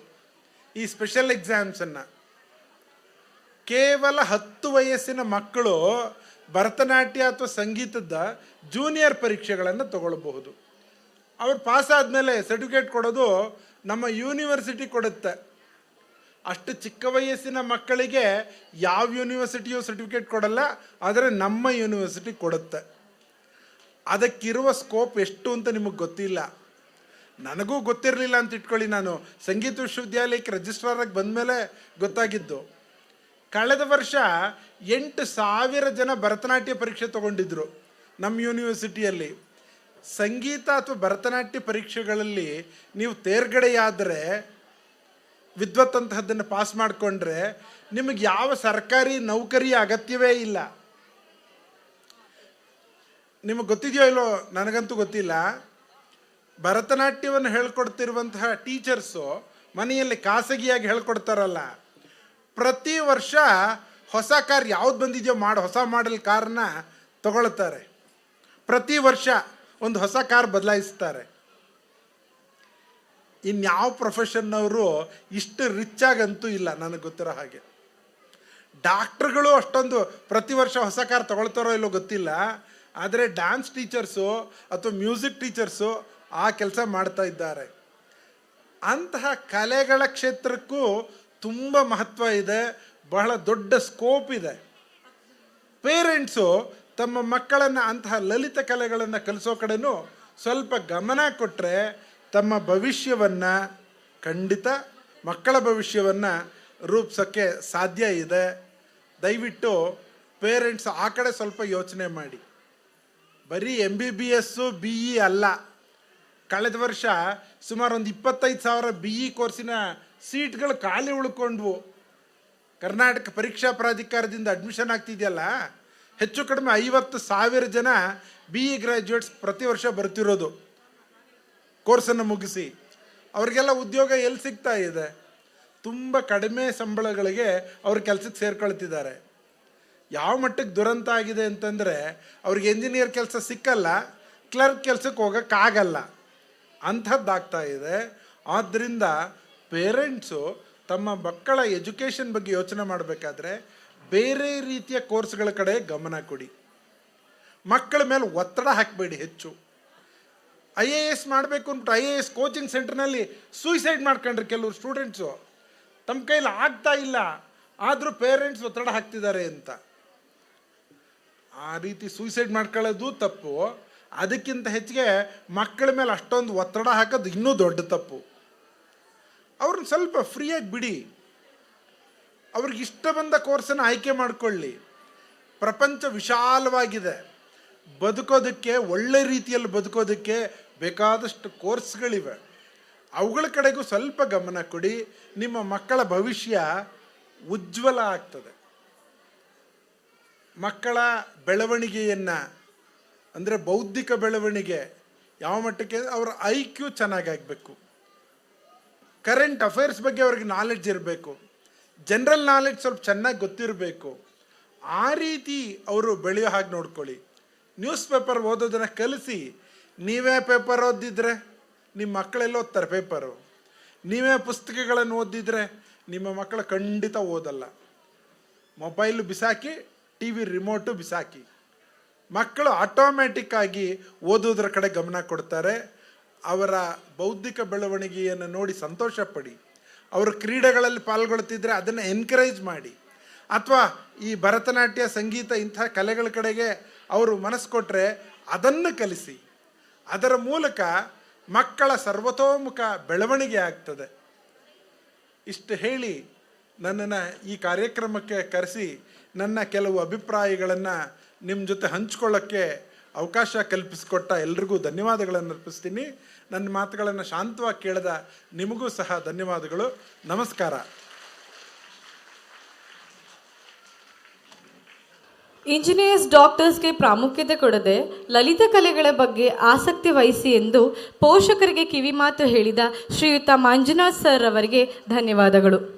May I now request our today's chief guest, Sri G. Chandrasekhar sir, to speak few words about this program. ವೇದಿಕೆಯನ್ನು ಅಲಂಕರಿಸಿರುವ ಗೌರವಾನ್ವಿತ ಗಣ್ಯರೇ, ಶಾಲೆಯ ಆಡಳಿತ ಮಂಡಳಿಯವರೇ, ಅಧ್ಯಾಪಕ ಬಂಧುಗಳೇ, ಪೋಷಕರೇ, ಪುಟಾಣಿ ವಿದ್ಯಾರ್ಥಿ ಮಿತ್ರರೇ, ಇವತ್ತಿನ ಈ ಕಾರ್ಯಕ್ರಮ ತಮ್ಮ ಕಾರ್ಯಕ್ರಮ, ನಮ್ಮ ಕಾರ್ಯಕ್ರಮ ಅಲ್ಲ. ನೀವೆಲ್ಲರೂ ನಿಮ್ಮ ಮಕ್ಕಳ ಕಲಾ ವೈಭವವನ್ನು, ಕಲಾ ಸಂಸ್ಕೃತಿಯನ್ನು ನೋಡೋದಕ್ಕೆ ತಾವಿಲ್ಲಿ ಕಾತರರಾಗಿದ್ದೀರಿ. ಇಲ್ಲಿ ನೋಡೋದಕ್ಕಿಂತ ಕೇಳೋದು ಕಮ್ಮಿ ಇರಬೇಕು. ಮಾತು ಕಮ್ಮಿ, ನಿಮ್ಮ ನೋಟ ಇಲ್ಲಿ ನೋಟ ಜಾಸ್ತಿ ಅಂತ ಇವತ್ತಾರು ಅನ್ಕೋಬೋದು. ಈ ಥರ ಕಾರ್ಯಕ್ರಮಗಳನ್ನು ಆಯೋಜಿಸೋದು ತುಂಬ ಕಷ್ಟ. ಬಹುಶಃ ಸುಪ್ರೀಂ ಶಾಲೆಯವರು ಕಳೆದ 15 ದಿವಸಗಳಿಂದ ಮಕ್ಕಳನ್ನೆಲ್ಲ ಈ ತಯಾರಿ ಮಾಡಿಸಿ ಡ್ಯಾನ್ಸ್ಗೋ, ಹಾಡುಗಾರಿಕೆಗೋ, ಮತ್ತೊಂದಕ್ಕೋ, ಈ ಎಲ್ಲ ಸಾಂಸ್ಕೃತಿಕ ಕಾರ್ಯಕ್ರಮಗಳಿಗೆ ಮಕ್ಕಳನ್ನು ತಯಾರು ಮಾಡೋದಿದೆಯಲ್ಲ, ಅತ್ಯಂತ ಕ್ಲಿಷ್ಟಕರವಾದ ಕೆಲಸ. ಯಾಕೆ ನಾನು ಒಂದು ಸಂಸ್ಥೆಯಲ್ಲಿ ನಿರ್ವಹಿಸ್ತಾ ಇದ್ದೇನೆ. ನನಗೂ ಕಷ್ಟ ಗೊತ್ತು, ಹೇಗೆ ಈ ಮಕ್ಕಳನ್ನ ನಿಭಾಯಿಸೋದು. ಅದು ವಿಶೇಷವಾಗಿ ನರ್ಸರಿ ಮಕ್ಕಳಿದಾವಲ್ಲ, ಪ್ರಿ KG, LKG, UKG ಮಕ್ಕಳನ್ನ, ಅವ್ರನ್ನೆಲ್ಲ ಹಿಡಿದಿಟ್ಕೊಂಡು ಅವ್ರಿಗೆ ಡ್ಯಾನ್ಸ್ ಕಲಿಸಿ, ಹಾಡು ಕಲಿಸಿ ಈ ವೇದಿಕೆ ಮೇಲೆ ಬಿಡೋದಿದೆಯಲ್ಲ, ಅದು ಅತ್ಯಂತ ಕ್ಲಿಷ್ಟವಾದ ಕೆಲಸ. ಆದರೂ ಪ್ರತಿ ವರ್ಷ ಕಷ್ಟವನ್ನು ಇಷ್ಟ ಅಂತ ಅಂದ್ಕೊಂಡು ಇಲ್ಲಿಯ ಶಾಲೆಯ ಅಧ್ಯಾಪಕರು ಮಾಡಿಕೊಂಡು ಬಂದಿದ್ದಾರೆ. ಈ ಸರ್ತಿ ಕೂಡ ಮಾಡಿದ್ದಾರೆ. ಬಸವಣ್ಣವರು ನನ್ನನ್ನು ಈ ಕಾರ್ಯಕ್ರಮಕ್ಕೆ ಕರೆದಾಗ ನಾನು ಅವ್ರಿಗೆ ಹೇಳಿದೆ, ಬೇರೆ ಯಾರು ನೋಡಿ ಸರ್, ನಾನಂಥ ಒಳ್ಳೆ ವ್ಯಕ್ತಿ ಅಲ್ಲ, ಈ ಕಾರ್ಯಕ್ರಮಕ್ಕೆ ಸೂಕ್ತ ಅಲ್ಲ ಅಂತ. ಆದರೆ ಬಸವಣ್ಣವರು ಒಂಥರ ಹಕ್ಕೊತ್ತಾಯ ಮಾಡಿ ನನ್ನ ಕರೆದಾಗ ಅವ್ರ ಮಾತಿಗೆ ನಾನು ಇಲ್ಲ ಅಂದೇನೆ ಈ ಕಾರ್ಯಕ್ರಮಕ್ಕೆ ನಾನು ಆಗಮಿಸಿದ್ದೀನಿ. ಇಲ್ಲಿಯ ಎಲ್ಲ ಪೋಷಕ ಬಂಧುಗಳು ಇವ್ರನ್ನ ಯಾರನ್ನೂ ಹಿಡ್ಕೊಂಡು ಬಂದವರಲ್ಲ, ನೀವೆಲ್ಲ ಹುಡುಕೊಂಡು ಬಂದವರು. ಈ ವೇದಿಕೆ ಎಲ್ಲಿದೆ, ಈ ಕಾರ್ಯಕ್ರಮ ಎಲ್ಲಿ ನಡೆಯುತ್ತೆ, ಏನು ಅಂತ. ಸೊ ಹಿಡ್ಕೊಂಡು ಬಂದವ್ರನ್ನ ಉದ್ದೇಶಿಸಿ ಮಾತನಾಡೋದು ಕಷ್ಟ, ಹುಡುಕೊಂಡು ಬಂದವ್ರನ್ನ ಉದ್ದೇಶಿಸಿ ಮಾತನಾಡೋದು ಸುಲಭ. ಯಾಕೆಂದರೆ ನೀವು ಮಾತು ಕೇಳೋಕೆ ಬಂದಿರ್ತೀರಿ, ಇಲ್ಲಿ ಕಾರ್ಯಕ್ರಮಗಳನ್ನು ನೋಡ್ಕೊಳ್ಳೋಕೆ ಬಂದಿರ್ತೀರಿ. ಇಲ್ಲಿ ವೇದಿಕೆ ಮೇಲೆ 3 ಜನ ಇವತ್ತು, ಗೀತಾ ಮೇಡಮ್, ಮಂಜುನಾಥ್, ಇವರೆಲ್ಲರೂ ಸಾಹಿತ್ಯದಲ್ಲಿ ಅದ್ವಿತೀಯ ಕಾರ್ಯವನ್ನು ಮಾಡಿದ್ದಾರೆ. ಅವ್ರ ಮುಂದೆ ನಾನು ಮಾತನಾಡೋದು ಅಷ್ಟು ಸೂಕ್ತವಲ್ಲವೇನೋ ಅಂತ ಅನಿಸುತ್ತೆ. ಆದರೂ ಶಿಷ್ಟಾಚಾರವನ್ನು ಬಿಡದೆ ಈ ಕಾರ್ಯಕ್ರಮದಲ್ಲಿ 2-3 ವಿಷಯಗಳನ್ನು ಮಾತ್ರ ಮಾತನಾಡಿ ನನ್ನ ಮಾತನ್ನು ಮುಗಿಸ್ತೇನೆ. ಯಾಕೆಂದರೆ ಗೀತಾ ಮೇಡಮ್ನವರು 6 ನಿಮಿಷ ಮಾತಾಡಿದ್ದಾರೆ, ಮಂಜುನಾಥ್ನವರು 12 ನಿಮಿಷ ಮಾತಾಡಿದ್ದಾರೆ. ಹಾಗಾದ್ರೆ ನೀವೆಷ್ಟು ನಿಮಿಷ ಮಾತನಾಡ್ಬೋದು ಅಂತ ನಾನು ಕೇಳಿದ್ರೆ ಬಹುಶಃ ಒಂದು 18, 6, 12, 18 ನಿಮಿಷ ಆಗ್ಬೋದು. ಯಾಕೆಂತಂದರೆ ವೈಜ್ಞಾನಿಕವಾಗಿ ಕೂಡ ಪ್ರೂವ್ ಮಾಡಿಬಿಟ್ಟಿದ್ದಾರೆ ಒಬ್ಬ ಮನುಷ್ಯ ಎಷ್ಟು ಹೊತ್ತು ಮಾತುಗಳನ್ನು ಕೇಳಿಸ್ಕೊಳ್ಬಲ್ಲ ಅಂತ. ಒಬ್ಬ ಸೈಕಿಯಾಟ್ರಿಸ್ಟು, ಒಬ್ಬ ಸೈಕಾಲಜಿಸ್ಟು, ಒಬ್ಬ ನ್ಯೂರೋ ಸರ್ಜನ್ನು ಮತ್ತು ಈ ಥರದ ಅನೇಕರು ಒಂದು ಅಧ್ಯಯನ ಮಾಡಿ ಮನುಷ್ಯರು, ನೀವು ಕೇಳುಗರು, ಶ್ರೋತೃಗಳು 18 ನಿಮಿಷಕ್ಕಿಂತ ಮೇಲೆ ಕೇಳಿಸ್ಕೊಳ್ಳೋಕೆ ಆಗಲ್ಲ. ಆಮೇಲೂ ನೀವು ಕೇಳಿಸ್ಕೊಳ್ತಿದ್ದೀರಿ ಅಂದರೆ ಸುಮ್ಮನೆ ಕೂತಿದ್ದೀರಿ, ಒಳಗಡೆ ಏನೂ ಹೋಗ್ತಿಲ್ಲ ಅಂತ. ಹಾಗಾಗಿ ನಾನು 18 ನಿಮಿಷಗಳಲ್ಲೇ ಮುಗಿಸುವಂಥ ಪ್ರಯತ್ನವನ್ನು ಮಾಡ್ತೇನೆ. 18 ನಿಮಿಷ ಜಾಸ್ತಿ ಆಯಿತು ಅಂದರೆ ಸ್ವಲ್ಪ ಕಮ್ಮಿ ಮಾಡ್ಕೊತೀನಿ. ಮುಖ್ಯವಾಗಿ ನಾನು ಇವತ್ತು ಹೇಳುವಂಥ ಮಾತು, ಮಂಜುನಾಥ್ ಅವರು ಒಂದು ಪಾಯಿಂಟನ್ನು ಟಚ್ ಮಾಡಿದ್ರು, ನಿಮ್ಮ ಮಕ್ಕಳಿಗೆ ಓದುವುದನ್ನು ರೂಢಿಸಿ, ಕಲಿಸಿ ಅಂತ. ಒಂದು ಅಧ್ಯಯನದ ಪ್ರಕಾರವಾಗಿ ಇಂಡಿಯಾದಲ್ಲಿ ವರ್ಷಕ್ಕೆ ಸರಾಸರಿ 1.2 ಬುಕ್ಸ್, 1.2 ಪುಸ್ತಕವನ್ನು ಮಾತ್ರ ಓದ್ತಾರೆ ಇಂಡಿಯಾದಲ್ಲಿ. ಚೈನಾದಲ್ಲಂತೂ 0.7, ಅಲ್ಲಿ ಒಂದೂ ಇಲ್ಲ. ಅವರು ಕೆಲಸ ಮಾಡ್ತಾರೆ, ಓದಲ್ಲ. ನಾವು ಓದೋದು ಇಲ್ಲ, ಕೆಲಸನೂ ಮಾಡಲ್ಲ. ನಾವು 1.2. ಜಪಾನಲ್ಲಿ ಅವರು 40 ಪುಸ್ತಕ ಓದ್ತಾರೆ ಒಂದು ವರ್ಷದಲ್ಲಿ. ರಷ್ಯಾದಲ್ಲಿ 55 ಪುಸ್ತಕ ಓದ್ತಾರೆ. ಆದರೆ ಅತಿ ಹೆಚ್ಚು ಪುಸ್ತಕವನ್ನು ಓದೋ ದೇಶಗಳು ಅಂತಂದರೆ ಇಸ್ರೇಲ್ ಮತ್ತು ಹಂಗೇರಿ. ಇಸ್ರೇಲ್ನಲ್ಲಿ ಪ್ರತಿಯೊಬ್ಬ ಪ್ರಜೆನೂ, ಪ್ರತಿಯೊಬ್ಬ ವ್ಯಕ್ತಿನೂ ವರ್ಷಕ್ಕೆ 65 ಪುಸ್ತಕಗಳನ್ನ ಓದ್ತಾನೆ. ಆದರೆ ಹಂಗೇರಿ ದೇಶ ಇದೆಯಲ್ಲ, ಅಲ್ಲಿ 20,000 ಲೈಬ್ರರಿಗಳಿದಾವಂತೆ. ಅಂದರೆ 500 ವ್ಯಕ್ತಿಗೆ ಒಂದು ಪುಸ್ತಕ ಭಂಡಾರ, ಲೈಬ್ರರಿ ಹಂಗೇರಿಯಲ್ಲಿದೆ. ಅವನು ಬರೀತಾನೆ, ಹಂಗೇರಿ ದೇಶದಲ್ಲಿ ಈವನ್ ಒಬ್ಬ ಬೆಗ್ಗರ್ ಕೂಡ ಪುಸ್ತಕ ಹಿಡ್ಕೊಂಡು ತಿರುಗಾಡ್ತಾನೆ ಅಂತ. ಒಂದು ಕೇಲ್ ಬೌಲು, ಒಂದು ಕೇಲ್ ಪುಸ್ತಕ. ಮೈಸೂರಿನಲ್ಲೇ ನೀವು ನೋಡಿ, ಸುಮ್ಮನೆ ವಿದೇಶಿಗಳು ಯಾರಾದರೂ ನೋಡಿದ್ರೆ ಅವ್ರ ಕೈನಲ್ಲಿ ಒಂದು ಪುಸ್ತಕ ಇದ್ದೇ ಇರುತ್ತೆ. ಕಾಫಿ ಕೂತ್ಕೊಂಡು ಹೋಗ್ಲೋ, ಟೀ ಕೂತ್ಕೊಂಡು ಹೋಗ್ಲೋ, ತಿಂಡಿ ತಿನ್ನುವಾಗಲೋ ಅವ್ರ ಪುಸ್ತಕ ಓದ್ಕೊಂಡೇ ತಿಂಡಿ ತಿನ್ನೋದು, ಕಾಫಿ ಕುಡಿಯೋದು. ಬಟ್ ನಮಗೆ ಆ ಅಭ್ಯಾಸ ಇಲ್ಲ. ಭಾರತೀಯರಿಗೆ ಎಸ್ಪೆಷಲಿ ನಾವು ಓದೋದ್ರಲ್ಲಿ ತುಂಬ ಹಿಂದು. ನಮ್ಮ ಬಾಬಾ ಸಾಹೇಬ್ ಅಂಬೇಡ್ಕರ್ ಅವರು ಒಂದು ತುಂಬ ಒಳ್ಳೆ ಮಾತನ್ನು ಹೇಳಿದ್ದಾರೆ. ಭಾರತೀಯರು ದೇವಸ್ಥಾನಗಳ ಮುಂದೆ ಕ್ಯೂ ನಿಂತ್ಕೋತೀವಲ್ಲ, ದಿನಗಟ್ಟಲೆ ಕ್ಯೂ, ಗಂಟೆಗಟ್ಟಲೆ ಕ್ಯೂ, ಅದೇ ರೀತಿ ಪುಸ್ತಕಾಲಯಗಳ ಮುಂದೆ, ಲೈಬ್ರರಿಗಳ ಮುಂದೆ ಕ್ಯೂ ನಿಂತ್ಕೊಂಡ್ರೆ ಅವತ್ತು ನಮ್ಮ ದೇಶ ಉದ್ಧಾರ ಆಗತ್ತೆ ಅಂತ. ಆದರೆ ನಾವು ದೇವಸ್ಥಾನಗಳ ಮುಂದೆ ಗಂಟೆಗಟ್ಟಲೆ ದಿನಗಟ್ಟಲೆ ಕಾಯ್ತೀವಿ, ಪುಸ್ತಕ ಭಂಡಾರಕ್ಕೆ ನಾವು ಹೋಗೋದೇ ಇಲ್ಲ. ಮುಂದುವರೆದು ಇನ್ನೂ ಒಂದು ಮಾತನ್ನು ಹೇಳ್ತಾರೆ, ನೀವೇನಾದರೂ ದಿನದಲ್ಲಿ ನಿಮ್ಮ ಹತ್ರ 20 ರೂಪಾಯಿ ಇದೆ ಅಂತಂದರೆ 10 ರೂಪಾಯಿಗೆ ನಿಮ್ಮ ಹೊಟ್ಟೆ ತುಂಬಿಸ್ಕೊಳ್ಳಿ, ಏನಾದ್ರು ತಿಂಡಿ ತಿನ್ನಿ. ಇನ್ನು 10 ರೂಪಾಯಿಗೆ ಒಂದು ಪುಸ್ತಕ ಕೊಂಡುಕೊಳ್ಳಿ ಅಂತಾರವರು. ಆ 10 ರೂಪಾಯಿನ ಊಟ ನಿಮ್ಮನ್ನು ಬದುಕಿಸುತ್ತೆ. ಇನ್ನು 10 ರೂಪಾಯಿ ಕೊಟ್ಟ ಪುಸ್ತಕ ನೀವು ಹೇಗೆ ಸಾರ್ಥಕವಾಗಿ ಬದುಕಬಹುದು ಅನ್ನೋದನ್ನು ಕಲಿಸುತ್ತೆ. ಹೀಗಾಗಿ ಪುಸ್ತಕ ಓದೋದು ಅತ್ಯಂತ ಬಹಳ ಬಹಳ ಮುಖ್ಯ. ಇವತ್ತು ಏನಾಗ್ಬಿಟ್ಟಿದೆ ಅಂತಂದರೆ, ಎಲ್ಲವೂ ನಮ್ಮ ದೇಶದಲ್ಲಿ ವಿಶೇಷವಾಗಿ ಕಲಸು ಮೇಲೋಗರ ಆಗ್ಬಿಟ್ಟಿದೆ. ವಿದ್ಯಾರ್ಥಿಗಳು ಪುಸ್ತಕವನ್ನು ಓದ್ತಾರೆ, ಎಕ್ಸಾಮಿನೇಷನ್ಗೆ ಸಂಬಂಧಪಟ್ಟ ಪುಸ್ತಕಗಳನ್ನ ಮಾತ್ರ ಓದ್ತಾರೆ. ಅದರಲ್ಲೂ ಗೈಡ್ಗಳಿದಾವ ಅಂತ ಹುಡುಕ್ತಾರೆ, ಅದರಲ್ಲೂ ಚಿಕ್ಕದು, ಅದರಲ್ಲೂ ಸಣ್ಣದು. ಅದು 1 ವರ್ಡ್ ಇಷ್ಟು ಬರೆದು ಬಿಟ್ರೆ ಸಾಕ, ಒಂದು 20 ಬರುತ್ತಾ, 30 ಬರುತ್ತಾ, ಸಾಕು, ಈ ಮಟ್ಟಕ್ಕೆ ಬಂದುಬಿಟ್ಟಿದ್ದಾರೆ. ನಮ್ಮಲ್ಲಿ ಯಾಕೆ ಅಂತಂದರೆ, ನಮ್ಮಲ್ಲಿ ಪೇಷನ್ಸ್ ಅನ್ನೋದೇ ಇಲ್ಲ. ನಾನು ಅದಕ್ಕೆ ಹೇಳೋದು, ನಮ್ಮ ಶಾಲೆಯಲ್ಲಿ ನಾವು ಯಾರನ್ನೇ ಹುಡುಗರನ್ನ ಬೆಳಗ್ಗೆ ಭೇಟಿ ಮಾಡಿದ್ರೆ ಗುಡ್ ಮಾರ್ನಿಂಗ್ ಹೇಳಲ್ಲ, ಹರಿ ಓಂ ಸರ್ ಅಂತಾರೆ. ಎಲ್ಲರ ಬಾಯಿಂದ ಹರಿ ಓಮೇ ಬರೋದು. ಹರಿ ಓಂ ಸರ್, ನಾವು ಹರಿ ಓಂ ಅಂತೀವಿ. ನಾನು ಎಲ್ಲ ಮಕ್ಕಳಿಗೂ ಒಂದನ್ನು ಹೇಳ್ತೀನಿ, ಸಂಸ್ಕಾರ ಕಲ್ತ್ಕೊಳ್ಳಿ ಫಸ್ಟು. ನೀವು ಸಂಸ್ಕಾರ ಅಂತವಂತರಾದರೆ ವಿದ್ಯೆ ಆಟೋಮೆಟಿಕ್ಕಾಗಿ ನಿಮಗೆ ಬರುತ್ತೆ. ಏನು ಸಂಸ್ಕಾರದ ಮೊದಲನೇ ಹೆಜ್ಜೆ ಅಂದರೆ, ನೀವು ಮನೆಯಿಂದ ಹುಡುಗರು ಶಾಲೆಗೆ ಬರುವಾಗ ನಿಮ್ಮ ಅಪ್ಪ ಅಮ್ಮ, ನಿಮ್ಮ ತಾತ, ನಿಮ್ಮ ಅಜ್ಜ, ನಿಮ್ಮ ಅಜ್ಜಿ, ಹಿರಿಯರು ಯಾರೇ ಮನೇಲಿದ್ರು ಅವರ ಕಾಲು ಮುಟ್ಟಿ ನಮಸ್ಕಾರ ಮಾಡಿಕೊಂಡು ಶಾಲೆಗೆ ಬರಬೇಕು. ಇದು ಮೊದಲ ಸಂಸ್ಕಾರ. ಇದನ್ನು ಮಕ್ಕಳು ಕಲ್ತ್ಕೊಂಡ್ರೆ ಆಟೋಮೆಟಿಕ್ಕಾಗಿ ಅವ್ರ ವಿದ್ಯೆ ಬರುತ್ತೆ. ಆದರೆ ನಮ್ಮಲ್ಲಿ ಏನಾಗ್ಬಿಟ್ಟಿದೆ ಅಂತಂದರೆ, ನಾವು ದೊಡ್ಡವರು ನಾವೇ ನಮ್ಮ ದೊಡ್ಡವ್ರ ಕಾಲಿಗೆ ನಮಸ್ಕಾರ ಮಾಡ್ಕೊಳ್ಳಲ್ಲ. ಹೀಗಾಗಿ ನಮ್ಮ ಮಕ್ಕಳು ಮಾಡ್ಕೋಬೇಕು ಅಂತ ಎಕ್ಸ್ಪೆಕ್ಟ್ ಮಾಡೋದಿದೆಯಲ್ಲ, ತಪ್ಪು. ಇದು ಹೆಂಗೆ ಅಂದರೆ, do what I say, don't do what I do. ನಾನು ಹೇಳ್ದಂಗೆ ಕೇಳು, ನಾನು ಮಾಡ್ದಂಗೆ ಮಾಡಬೇಡ. ಮಗ ಪ್ರಶ್ನೆ ಮಾಡಿಬಿಡ್ತಾನೆ, ಅದು ಸರಿ ನನಗೆ ಹೇಳ್ತಿರಲ್ಲ, ನೀವು ದಿನ ಅಪ್ಪನ ಕಾಲು ನಮಸ್ಕಾರ ಮಾಡ್ಕೋತೀರಾ ಅಂತ ಕೇಳಿಬಿಟ್ಟಾಗ ನಮಗೆ ಗೊಂದಲ ಆಗ್ಬಿಡುತ್ತೆ. ಸೊ ಹೀಗಾಗಿ ಮಂಜುನಾಥ್ ಹೇಳ್ದಂಗೆ, ಇವತ್ತಿನ ಮಕ್ಕಳಿದಾವಲ್ಲ, ನಾವು ಹೇಳ್ದಂಗೆ ಕೇಳಲ್ಲ, ನಾವು ಮಾಡ್ದಂಗೆ ಮಾಡ್ತವೆ. ಕೇಳಿದೆ, ಸರ್ ನೀವೇ ಮಾಡ್ತೀರಲ್ಲ ಸರ್, ನಮ್ಮ ಶಾಲೆಯಲ್ಲಿ ಒಬ್ಬ ಮೇಡಮ್ಮು ನೈಲೆಲ್ಲ ತುಂಬ ಉಗುರು ಬೆಳೆಸ್ಕೊಂಡು ಬರೋರು. ಸರಿ, ಮಕ್ಕಳಿಗೆ ನಾವು ಹೇಳೋದು, ಮಕ್ಕಳಿಗೆ ನೈಲ್ಸ್ ಬೆಳೆಸ್ಕೊಂಡು ಬರ್ಬಾರ್ದು ಕಣ್ರು, ಹೇರ್ ಕಟ್ ಮಾಡಿಸ್ಕೊಂಡು ಬರಬೇಕು. ಒಂದು ಹೆಣ್ಮಗು ಬಂತು, ಸರ್ ನಮ್ಮ ಮೇಡಮು ತುಂಬ ಉದ್ದ ಕೂದಲು ನೈಲ್ಸ್ ಬೆಳೆಸ್ಕೊಂಡ್ಬಿಟ್ಟಿದ್ದಾರೆ, ನೀವು ನಮಗೆ ಕೇಳ್ತಿರಲ್ಲ, ಅವ್ರನ್ನ ಕಟ್ ಮಾಡ್ಸೋಕೆ ಹೇಳಿ ಅಂತು. ಅಂದರೆ ನಾವು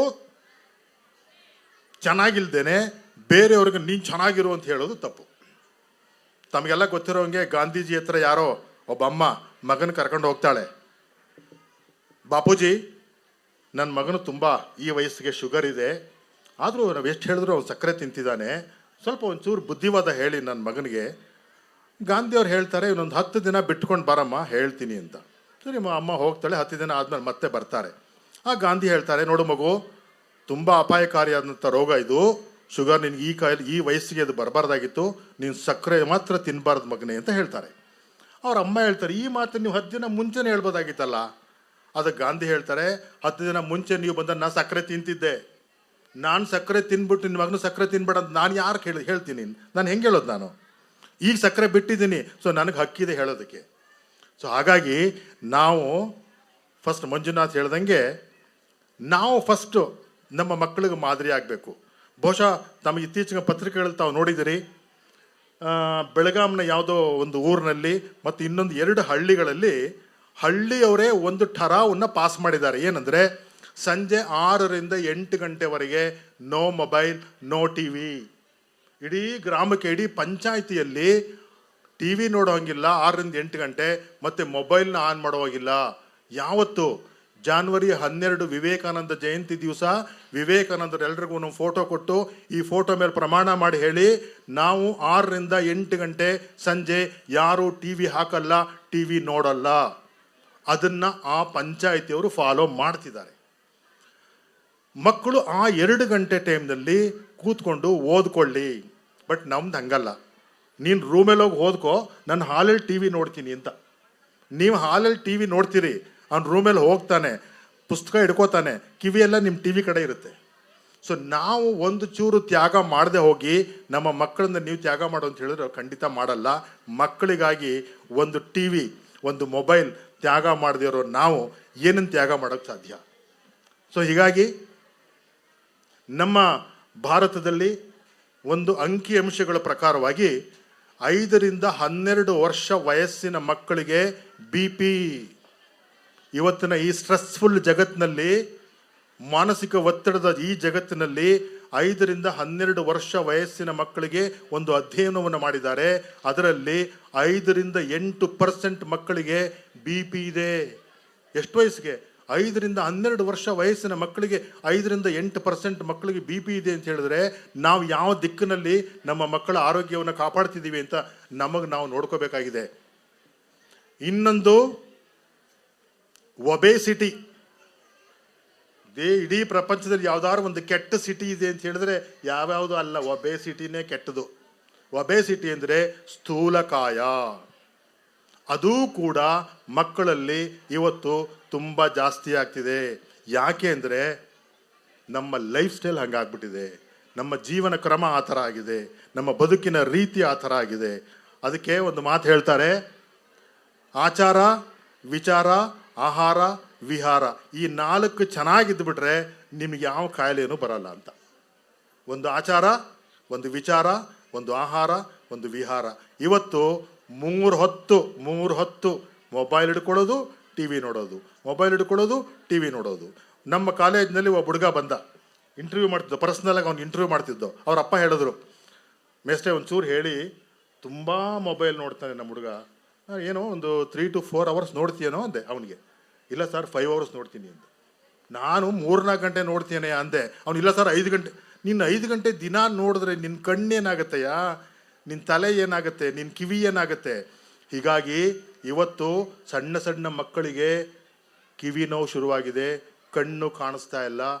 1ನೇ ಕ್ಲಾಸ್ 2ನೇ ಕ್ಲಾಸ್ ಮಕ್ಕಳು ಕನ್ನಡಕ ಹಾಕೊಂಡ್ಬರ್ತವೆ. ಅದು ನೋಡಿದಾಗ ನಮ್ಮ ಸಂಕಟ ಆಗುತ್ತೆ. ಏನು ಈ ವಯಸ್ಸಿಗೆ ಇವನಿಗೆ ಕನ್ನಡಕ ಬಂದಿದೆ, ಕಿವಿಗೆ ಏನೋ ಬಂದಿದೆ. ಎಲ್ಲಿಗೆ ತಲುಪ್ತಾ ಇದ್ದೀವಿ ನಾವು? ನಮ್ಮ ಮಕ್ಕಳನ್ನು ಯಾವ ದಿಕ್ಕಿಗೆ ನಾವು ಕರ್ಕೊಂಡು ಹೋಗ್ತಾ ಇದ್ದೀವಿ? ನಾವು ನಮ್ಮ ಮಕ್ಕಳಿಗೆ ಕೊಡುವಂಥ ಕೊಡುಗೆ. ಒಂದು ಕಾಲದಲ್ಲಿ ನನ್ನ ಹಳ್ಳಿನಲ್ಲಿ ಒಬೇಸಿಟಿ ಅಂತ ಯಾರು ಹೊಟ್ಟೆ ಬೆಳೆಸ್ಕೊಂಡಿರೋ ವ್ಯಕ್ತಿನೇ ನಾನು ನೋಡಿರಲಿಲ್ಲ ನಮ್ಮ ಹಳ್ಳಿಲಿ. ಯಾಕೆಂದರೆ ತಿಂತಾರೆ ದುಡಿತಾರೆ, ತಿಂತಾರೆ ದುಡಿತಾರೆ, ಅವ್ರ ಒಬೇಸಿಟಿ ಸ್ಥೂಲಕಾಯ ಅನ್ನೋದು ಬರೋದೇ ಇಲ್ಲ. ಬಟ್ ಇವತ್ತು ನಮ್ಮ ತಾಯಿ ಹೇಳ್ತಿದ್ರು, ಮಗ ನಮ್ಮೂರಲ್ಲಿ ರಾತ್ರಿ ಊಟ ಮಾಡಿಕೊಂಡು ಎಲ್ಲರೂ ಕೆರೆ ಕಡೆಗೆ ವಾಕ್ ಹೋಗ್ತಾರೆ, ಗಂಡ ಹೆಂಡತಿ ಎಲ್ಲ. ಯಾಕೆ ಅಂದರೆ ಎಲ್ಲರೂ ಒಬೇಸಿಟಿ ಬಂದಿದೆ. ಯಾಕೆ? ತಿಂತಾರೆ ದುಡಿಯೋಲ್ಲ. ನಮ್ಮ ಮಕ್ಕಳ ಸ್ಥಿತಿನೂ ಅದೇ ಆಗಿದೆ. ತಿಂತಾರೆ, ಏನು ತಿಂತಾರೆ? ಜಂಕ್ ಫುಡ್ ತಿಂತಾರೆ, ತಿನ್ನಬಾರದಿಂದ ತಿಂತಾರೆ. ಮತ್ತೆ ವಾಕಿಂಗ್ ಇಲ್ಲ, ಎಕ್ಸಸೈಸ್ ಇಲ್ಲ, ಮತ್ತೊಂದಿಲ್ಲ, ಏನೂ ಇಲ್ಲ. ಕೂತ್ಕೊಡನೆ ಕೂತೋದು, ಅಲ್ಲೇ ತಿನ್ಸೋದು, ಅಲ್ಲೇ ಮಲಗಿಸೋದು. ಆ ಮಟ್ಟಕ್ಕೆ ಆಗ್ಬಿಟ್ಟಿದೆ. ಇವತ್ತು ಮೊಬೈಲ್ ನೋಡದೆ ಊಟ ಮಾಡದೆ ಮಕ್ಕಳಿಲ್ಲ. ಅವ್ರು ಊಟ ಮಾಡಬೇಕು ಅಂದ್ರೆ ಮೊಬೈಲ್ ಕೊಡಬೇಕು, ತಿಂಡಿ ತಿನ್ನಬೇಕು ಅಂದ್ರೆ ಮೊಬೈಲ್ ಕೊಡಬೇಕು, ಅವ್ರ ಅಪ್ಪ ಅಮ್ಮನ ಡಿಸ್ಟರ್ಬ್ ಆಗಬಾರ್ದು ಅಂದ್ರೆ ಮೊಬೈಲ್ ಕೊಟ್ಟು ಕೂರಿಸ್ಬೇಕು. ಈ ಮಟ್ಟಕ್ಕೆ ನಾವು ತಗೊಂಡು ಹೋಗ್ತಿದ್ದೀವಿ. ನಿಮ್ಮ ಮಕ್ಕಳು ಎಲ್ಲರೂ ಅದ್ಭುತ ಕ್ರಿಯೇಷನ್ಸು, ಅದ್ಭುತವಾದ ಸೃಷ್ಟಿಗಳು. ತಾವು ಕೇಳಿರ್ಬೋದು, ಸುಬೋರ್ನೋ ಐಸಾಕ್ ಬ್ಯಾರಿ ಅಂತ ಒಬ್ಬ ಬಂಗಾಳಿ ಅಮೆರಿಕನ್, ಬಂಗಾಳದವನವನು ಅಮೆರಿಕಾದಲ್ಲಿ ಇವತ್ತಿದ್ದಾನೆ. ಅವನು ತನ್ನ 12ನೇ ವಯಸ್ಸಿಗೆ ಪ್ರಪಂಚದ ಅತ್ಯಂತ ಕಿರಿಯ ವಯಸ್ಸಿನ ಪ್ರೊಫೆಸರ್. 12 ವರ್ಷಕ್ಕೆ ಅವನಿವತ್ತು ದೊಡ್ಡ ಯೂನಿವರ್ಸಿಟಿಗಳಿಗೆ ಹೋಗ್ಬಿಟ್ಟು ಫಿಸಿಕ್ಸ್ ಪಾಠ ಮಾಡ್ತಾನಾತ. ಬಾಂಬೆ ಕರೀತಾರೆ, ಪೂನಾ ಕರೀತಾರೆ, ಮತ್ತೊಂದು ಕಡೆ ಕರೀತಾರೆ. ಅವತ್ತ ವಿಸಿಟಿಂಗ್ ಫ್ಯಾಕಲ್ಟಿ ಹೋಗ್ತಾನೆ. ಅವನ ವಯಸ್ಸು ಕೇವಲ 12. ಅಂದರೆ ಅವನಿಗೇನು ಸ್ಪೆಷಲ್ ಆಗಿ ಏನು ತಲೆಗೆ ಹಾಕಿಕೊಟ್ಟಿಲ್ಲ. ಹೇಗೆ ಮನೆಯಲ್ಲಿ ತಮ್ಮ ಮಕ್ಕಳನ್ನ ಬೆಳೆಸ್ತಾರೆ, ಹೇಗೆ ಅವ್ರಿಗೆ ಮಾರ್ಗದರ್ಶನ ಮಾಡ್ತಾರೆ, ಅಲ್ಲಿವರೆಗೂ ಹೋಗೋದು ಬೇಡಪ್ಪ. ನಮ್ಮ ಹನುಮನಾಳ ಮಹೇಶ್ ಅಂತ ಒಂದು ಹುಡುಗ, 5ನೇ ಕ್ಲಾಸ್ ಹುಡುಗ, 12 ವರ್ಷದ ಹುಡುಗ, ಅವನು 5th ಸ್ಟ್ಯಾಂಡರ್ಡ್ ಹುಡುಗ, 12 ವರ್ಷ, 14 ಗಂಟೆ ಸತತವಾಗಿ ನಿಂತುಕೊಂಡು ವಿವೇಕಾನಂದರ ಬಗ್ಗೆ ಭಾಷಣ ಮಾಡಿದಾನವನು. 14 ಗಂಟೆ. ನಾವು 10 ನಿಮಿಷ ಅವ್ರ ಬಗ್ಗೆ ಮಾತಾಡೋಕೆ ನಮ್ಮ ಕೈಲಿ ಆಗಲ್ಲ. ವಿವೇಕಾನಂದರ ಬಗ್ಗೆ ಅರ್ಧ ಗಂಟೆ ನಿಂತ್ಕೊಂಡು ಮಾತಾಡ ಅಂದರೆ ನಾವು ಮಾತಾಡೋಕ್ಕೆ ಬರಲ್ಲ. ಆ ಹುಡುಗ 12 ವರ್ಷದ ಹುಡುಗ 14 ಗಂಟೆ ಮಾತನಾಡಿ ವರ್ಲ್ಡ್ ರೆಕಾರ್ಡ್ ಕ್ರಿಯೇಟ್ ಮಾಡಿದ್ದಾನೆ. ಒಬ್ಬ ಹನುಮನಾಳ ಮಹೇಶ ಆ ಥರ 14 ಗಂಟೆ ಮಾತನಾಡ್ಬೋದು ಅಂದರೆ ನಿಮ್ಮ ಮಕ್ಕಳು 10 ನಿಮಿಷ ಯಾಕೆ ಮಾತಾಡೋ ಸಾಧ್ಯ ಇಲ್ಲ? ಮೊದಲಿಗೆ ಮಕ್ಕಳಿಗೆ ಸಂಸ್ಕಾರವಂತರಾಗುವಂತೆ ನಾವು ನೋಡ್ಕೋಬೇಕು. ಒಂದು ಸರ್ತಿ ವಿವೇಕಾನಂದರಿಗೆ ಬ್ರಿಟಿಷ್ ಪ್ರಜೆಗಳು ಕೇಳಿದ್ರಂತೆ, ಏನು ನೀವು ಹೆಣ್ಣು ಮಕ್ಕಳನ್ನ ಯಾಕೆ ಕೈ ಮುಟ್ಟಿ ನಮಸ್ಕಾರ ಮಾಡಿ, ಕೈ ಮುಟ್ಬಿಟ್ಟು ಹಲೋ ಶೇಕ್ ಹ್ಯಾಂಡ್ ಕೊಟ್ಟು ಯಾಕೆ ಮಾಡಲ್ಲ? ಮುಟ್ಟೋಕೆ ನೀವು ಯಾಕೆ ಭಯ ಪಡ್ತೀರಿ? ಏನು ಭಯನಾ? ಅವರೇನು ಅಸ್ಪೃಶ್ಯರ? ಯಾಕೆ ನೀವು ಮುಟ್ಟಲ್ಲ? ತೀರಾ ಹಿಂದುಳಿದಿದ್ದೀರಿ ನೀವು ಅಂತ ವಿವೇಕಾನಂದರನ್ನ ಕೇಳಿದ್ರು. ಯಾರು? ಬ್ರಿಟಿಷ್ ಪ್ರಜೆಗಳಿಬ್ಬರು. ಅದಕ್ಕೆ ವಿವೇಕಾನಂದರು ಹೇಳಿದ್ರು, ನಿಮ್ಮ ರಾಣಿಯನ್ನು ಮುಟ್ಬಿಟ್ಟು ನೀವು ನಮಸ್ಕಾರ ಮಾಡ್ತೀರಾ, ಶೇಕ್ ಹ್ಯಾಂಡ್ ಮಾಡ್ತೀರಾ ರಾಣಿಗೆ? Hello how do you do ಅಂತೀರಾ? ಎಲ್ಲರೂ ಉಂಟಾ? ರಾಣಿಯವರು ಅವ್ರನ್ನ ಜನಸಾಮಾನ್ಯರು ನಾವು ಮುಟ್ಟೋದಿದೆಯಾ? No no no. ಹಾಗೆ ನಮ್ಮ ದೇಶದ ಎಲ್ಲ ಮಹಿಳೆಯರು ರಾಣಿಯರೇ. ಅವರಿಗೆ ನಾವು ಕೈ ಕುಲ್ಕೊಲ್ಲ, ತಲೆ ಬಗ್ಗಿಸಿ ಕೈ ಮುಗಿದು ನಮಸ್ಕಾರ ಮಾಡ್ತೀವಿ ಅನ್ನೋ ಸಂಸ್ಕೃತಿ ಈ ಭಾರತದ್ದು ಅಂತ ಹೇಳಿ ಅವರು ಬಾಯಿ ಮುಚ್ತಾರೆ. ಇದು ಅವ್ರು ಬಾಯಿ ಮುಚ್ಚೋದು ಮಾತ್ರ ಅಲ್ಲ, ನಾವೆಲ್ಲರೂ ತಿಳ್ಕೊಳ್ಬೇಕಾದಂಥ ಅತ್ಯಂತ ಅನಿವಾರ್ಯ ಸಂಗತಿ ಇದು. ಹೇಳೋ ತುಂಬ ಇದೆ, ಬಟ್ ಹೇಳಬಾರ್ದು, ಸಮಯ ಆಗ್ತಾ ಇದೆ. ಬಹುಶಃ ನನಗೆ ಅವಧಿ 18 ನಿಮಿಷ ಮುಗಿದಿದೆ ಅಂದ್ಕೊಂಡಿದ್ದೀನಿ. ಇಷ್ಟು ಹೊತ್ತು ತಾವು ಕೇಳೋದಕ್ಕೆ ಬಹುಶಃ ನಿಮ್ಮ ಮಕ್ಕಳನ್ನ ಒಂದು ಚೂರು ಸಂಸ್ಕಾರವಂತರಾಗಿ ಮಾಡೋ ಒಂದು ಪಣ, ಒಂದು ಪ್ರತಿಜ್ಞೆ ನಿಮ್ಮ ಮನಸ್ಸಿನಲ್ಲಿ ಬಂದಿದ್ರೆ ನನ್ನ ಮಾತು ಸಾರ್ಥಕ ಅಂತ ಹೇಳಿ ನನ್ನ ಮಾತು ಮುಗಿಸ್ತೀನಿ. ನಮಸ್ಕಾರ. ನಿಮ್ಮ ಅಮೂಲ್ಯವಾದ ಮಾತುಗಳೇ ನಮಗೆ ಸ್ಫೂರ್ತಿ. ತುಂಬ ಅರ್ಥಪೂರ್ಣವಾದ ಮಾತುಗಳಲ್ಲಿ ಮಾರ್ಗದರ್ಶನ ಭಾಷಣವನ್ನು ನೀಡಿದ ಶ್ರೀಯುತ ಚಂದ್ರಶೇಖರ್ ಸರ್ ಅವರಿಗೆ ತುಂಬ ಹೃದಯದ ಧನ್ಯವಾದಗಳು. ಛಲವಿದ್ದರೆ ಪ್ರತಿಫಲ ಕೂಡ ನಿನ್ನದಾಗುವುದು. ನಮ್ಮ ಮುಂದಿನ ಕಾರ್ಯಕ್ರಮ ಬಹುಮಾನ ವಿತರಣೆ. ನಮ್ಮ ವಿದ್ಯಾರ್ಥಿಗಳ ಕಠಿಣ ಪರಿಶ್ರಮ, ಸಮರ್ಪಣೆ ಮತ್ತು ಪ್ರಯತ್ನಕ್ಕೆ ನೀಡುವ ಗೌರವವಾಗಿದೆ. ತಮ್ಮ ಅಧ್ಯಯನದಲ್ಲಿ ಉತ್ತಮ ಸಾಧನೆ ಮಾಡಿದ ವಿದ್ಯಾರ್ಥಿಗಳಿಗೆ ಪ್ರಶಸ್ತಿ ಪ್ರದಾನ ಕಾರ್ಯಕ್ರಮ. ಈ ಕಾರ್ಯಕ್ರಮವನ್ನು ನೆರವೇರಿಸಲು ಬರುತ್ತಿದ್ದಾರೆ ನಮ್ಮ ಶಾಲೆಯ ಶಿಕ್ಷಕರು ಶ್ರೀಮತಿ ಸ್ವಪ್ನಾರವರು. ಸ್ವಾಗತಿಸೋಣ ನಿಮ್ಮೆಲ್ಲರ ಜೋರದ ಚಪ್ಪಾಳೆ ಮೂಲಕ. Welcome to our prize distribution ceremony. We are thrilled to have you all here to celebrate the exceptional talents and dedication of our winners. We honor those who have shown remarkable spirit and skill. Let's make this some noise for our incredible participants and their achievements. Let's begin our Academic Class Excellency Award. This award recognizes the diligent students who have excelled in their studies. I request our today's chief guest, Dr. Geeta ma'am, to come forward and present these prizes. I request our today's chief guest, Dr. Geeta ma'am, to come forward and present these prizes. Class Excellency Award for Pre-KG goes to Ishani N. Congratulations, Ishani. Please come forward to receive your prize. Parents, please clap for them.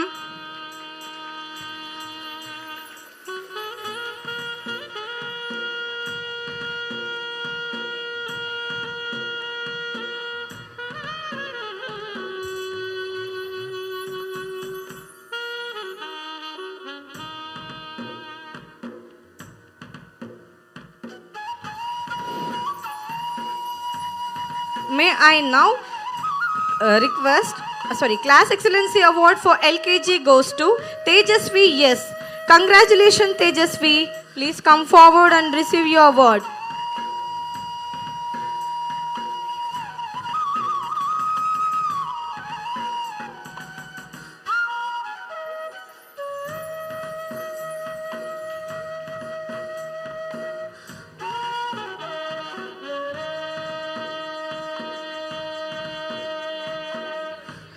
Parents, I request everyone to clap more for encourage our students. Your claps are the motivation and inspiration for our children.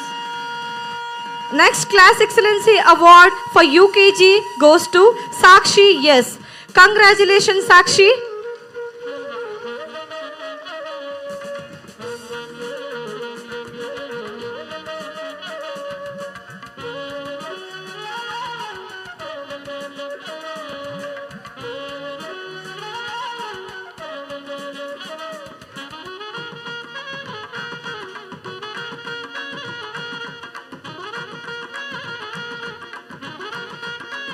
Next, Class Excellency Award for Grade 1 goes to Chandana PS. Heartiest congratulations, Chandana.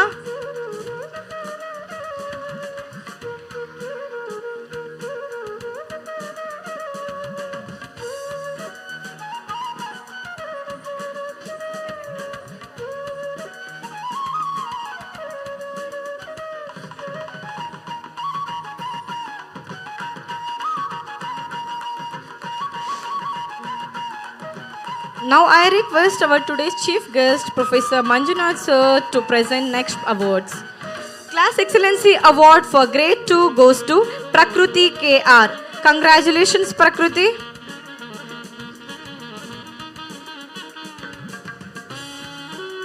Please clap more for our children.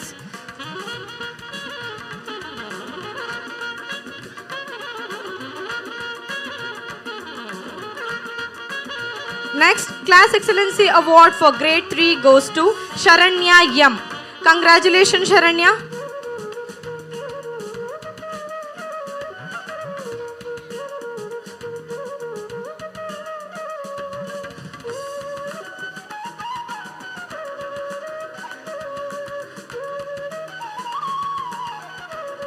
Next, Class Excellency Award for Grade 4 goes to Kritika. Congratulations, Kritika.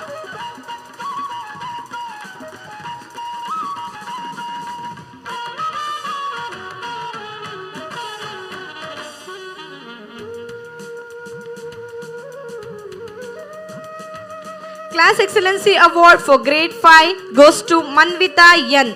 Congratulations, Manvita.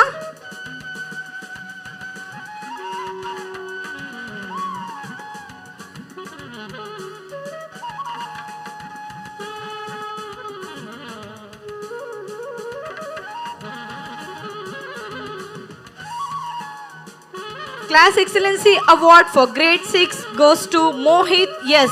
Congratulations, Mohit.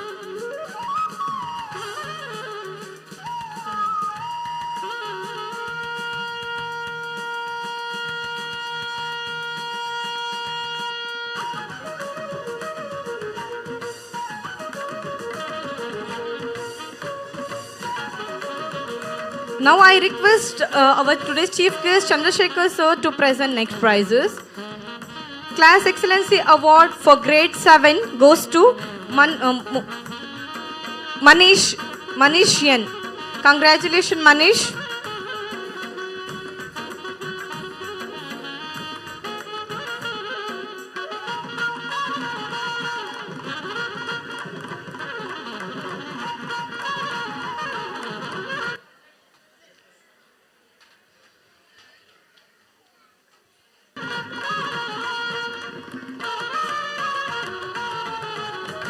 Thank you all.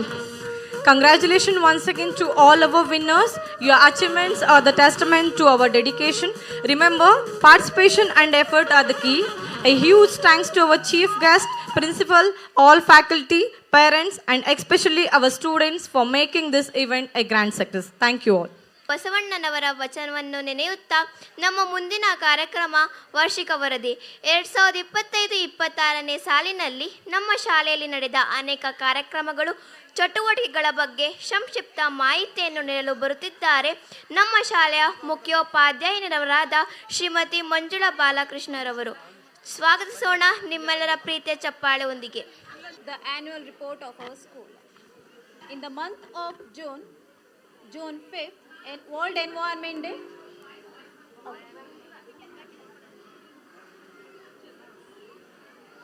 On June 5th, World Environment Day was observed to create awareness about environmental protection, Students performed a beautiful mime on save trees, conveying the message and conservation effectively.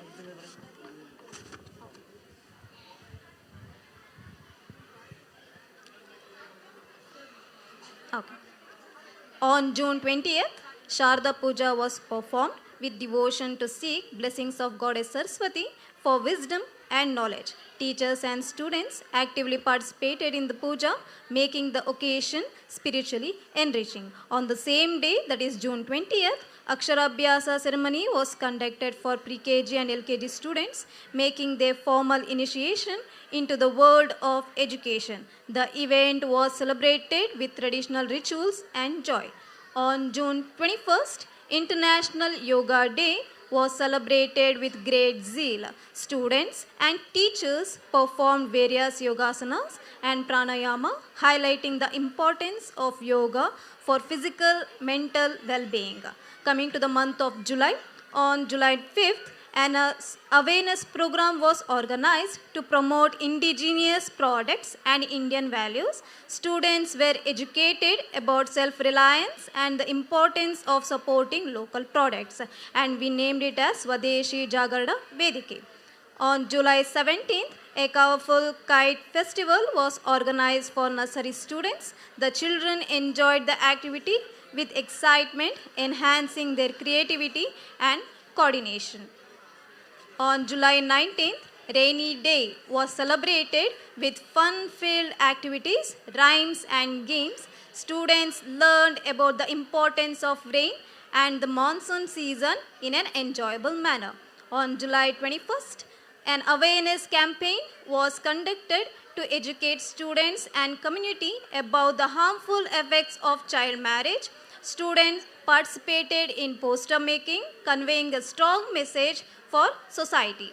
On July 26th, Kargil Vijay Divas was observed to honor the bravery and sacrifice of Indian soldiers. Students paid tribute through a meaningful skit was enacted on the theme of Operation Sindhu. Coming to the month of August, on 11th August, Raksha Bandhan was celebrated to strengthen the bond of love and protection. Students tied Rakis and learned the significance of the festival. Coming to the same month, 15th August, the Independence Day was celebrated with pride and patriotism.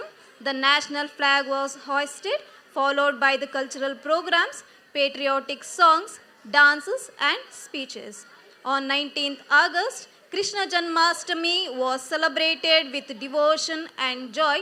Students dressed as Lord Krishna and Radha and cultural performance added a charm to the celebration. The graceful and beautiful participation of mothers with their children added special charm to the Krishna Janmashtami celebration. On August 27th, Ganesha Chaturthi was celebrated with devotion and eco-friendly practices like eco-friendly Ganesha idol making.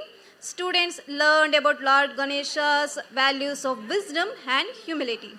Coming to the month of September, on September 2nd, students presented a skit on the life and contribution of Vinayak Damodar Savarkar at Kala Mandir. The performance was informative and inspiring, highlighting patriotism, courage. Coming to the month of October, October 17th, a diya making activity was organized to enhance the creativity among students. They designed beautiful diyas using eco-friendly materials for Diwali celebration. On October 25th, a special program was conducted for mothers, including Dandiya dance and compost making awareness. The Dandiya dance event was made lively as mothers dressed in twinning outfits with their friends walked the ramp, danced joyfully and won best dressed prizes. The event promoted community involvement and sustainable living and the process of converting organic waste into natural manure. On October 31st, the Krida Kuta on zonal level was conducted. Vikas of 8th standard secured first place in high jump and Mohit from 7th standard, Karthik, Manish Gowda and Ningaraju of 8th standard won second prize in relay. Coming to the month of November, 1st November, Kannada Rajyotsava was celebrated with cultural programs, speeches, and songs promoting the rich heritage and language of Karnataka. On November 11th, Krida Kota interzonal level was conducted. Vikas of 8th standard bagged second prize in high jump at interzonal level. On November 14th, Children's Day was celebrated with fun activities, games, and cultural programs organized specially for students, making the day joyful and memorable. Coming to the next day, 26th November, Constitution Day was observed to educate students about values, rights, and duties enshrined in the Indian Constitution. In the month of December, on 9th December, the annual sport meet was conducted with great enthusiasm. Various track and field events were organized, encouraging teamwork, discipline, and sportsmanship. Coming to the month of January 2026, on 14th January, Makara Sankranti was celebrated, highlighting Indian traditions and agricultural significance. Students participated and learned the importance of Harvest Festival. The academic year 2025-26 was a successful and memorable year filled with meaningful learning experiences. The school remains committed to nurturing students into responsible, confident, and well-rounded individuals. We extend our sincere gratitude to the management, teachers, parents, and students for their constant support and cooperation in making this year a grand success. Thank you. Thank you, ma'am, for the annual report. We would now request our Honorable Chief Guests, Manjunath Sir and G. Chandrasekhar Sir, to grace the stage as both of you being honored by the Management Supreme Convent. Please, sir.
ವಿಚಾರಣೆಯನ್ನು ನೀಡಲು ಬರುತ್ತಿದ್ದಾರೆ Uttam Shetty.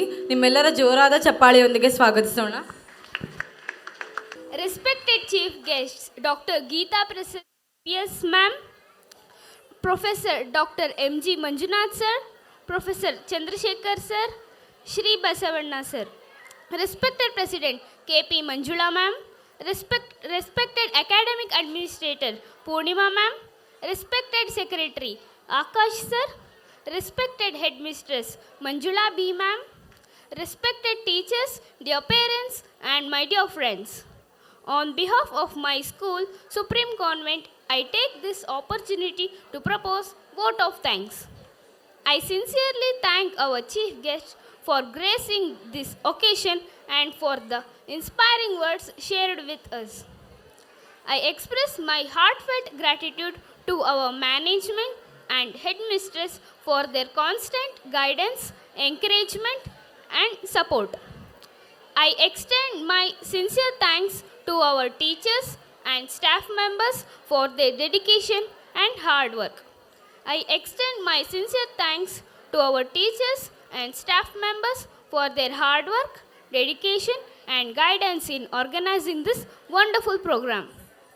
I thank our parents for their continued support and cooperation. My special thanks to all my fellow students for their enthusiastic participation and excellent performance. I also thank everyone who worked behind the scenes to make this annual day celebration a grand success. Thank you all for your presence and support. Have a wonderful evening. Thank you.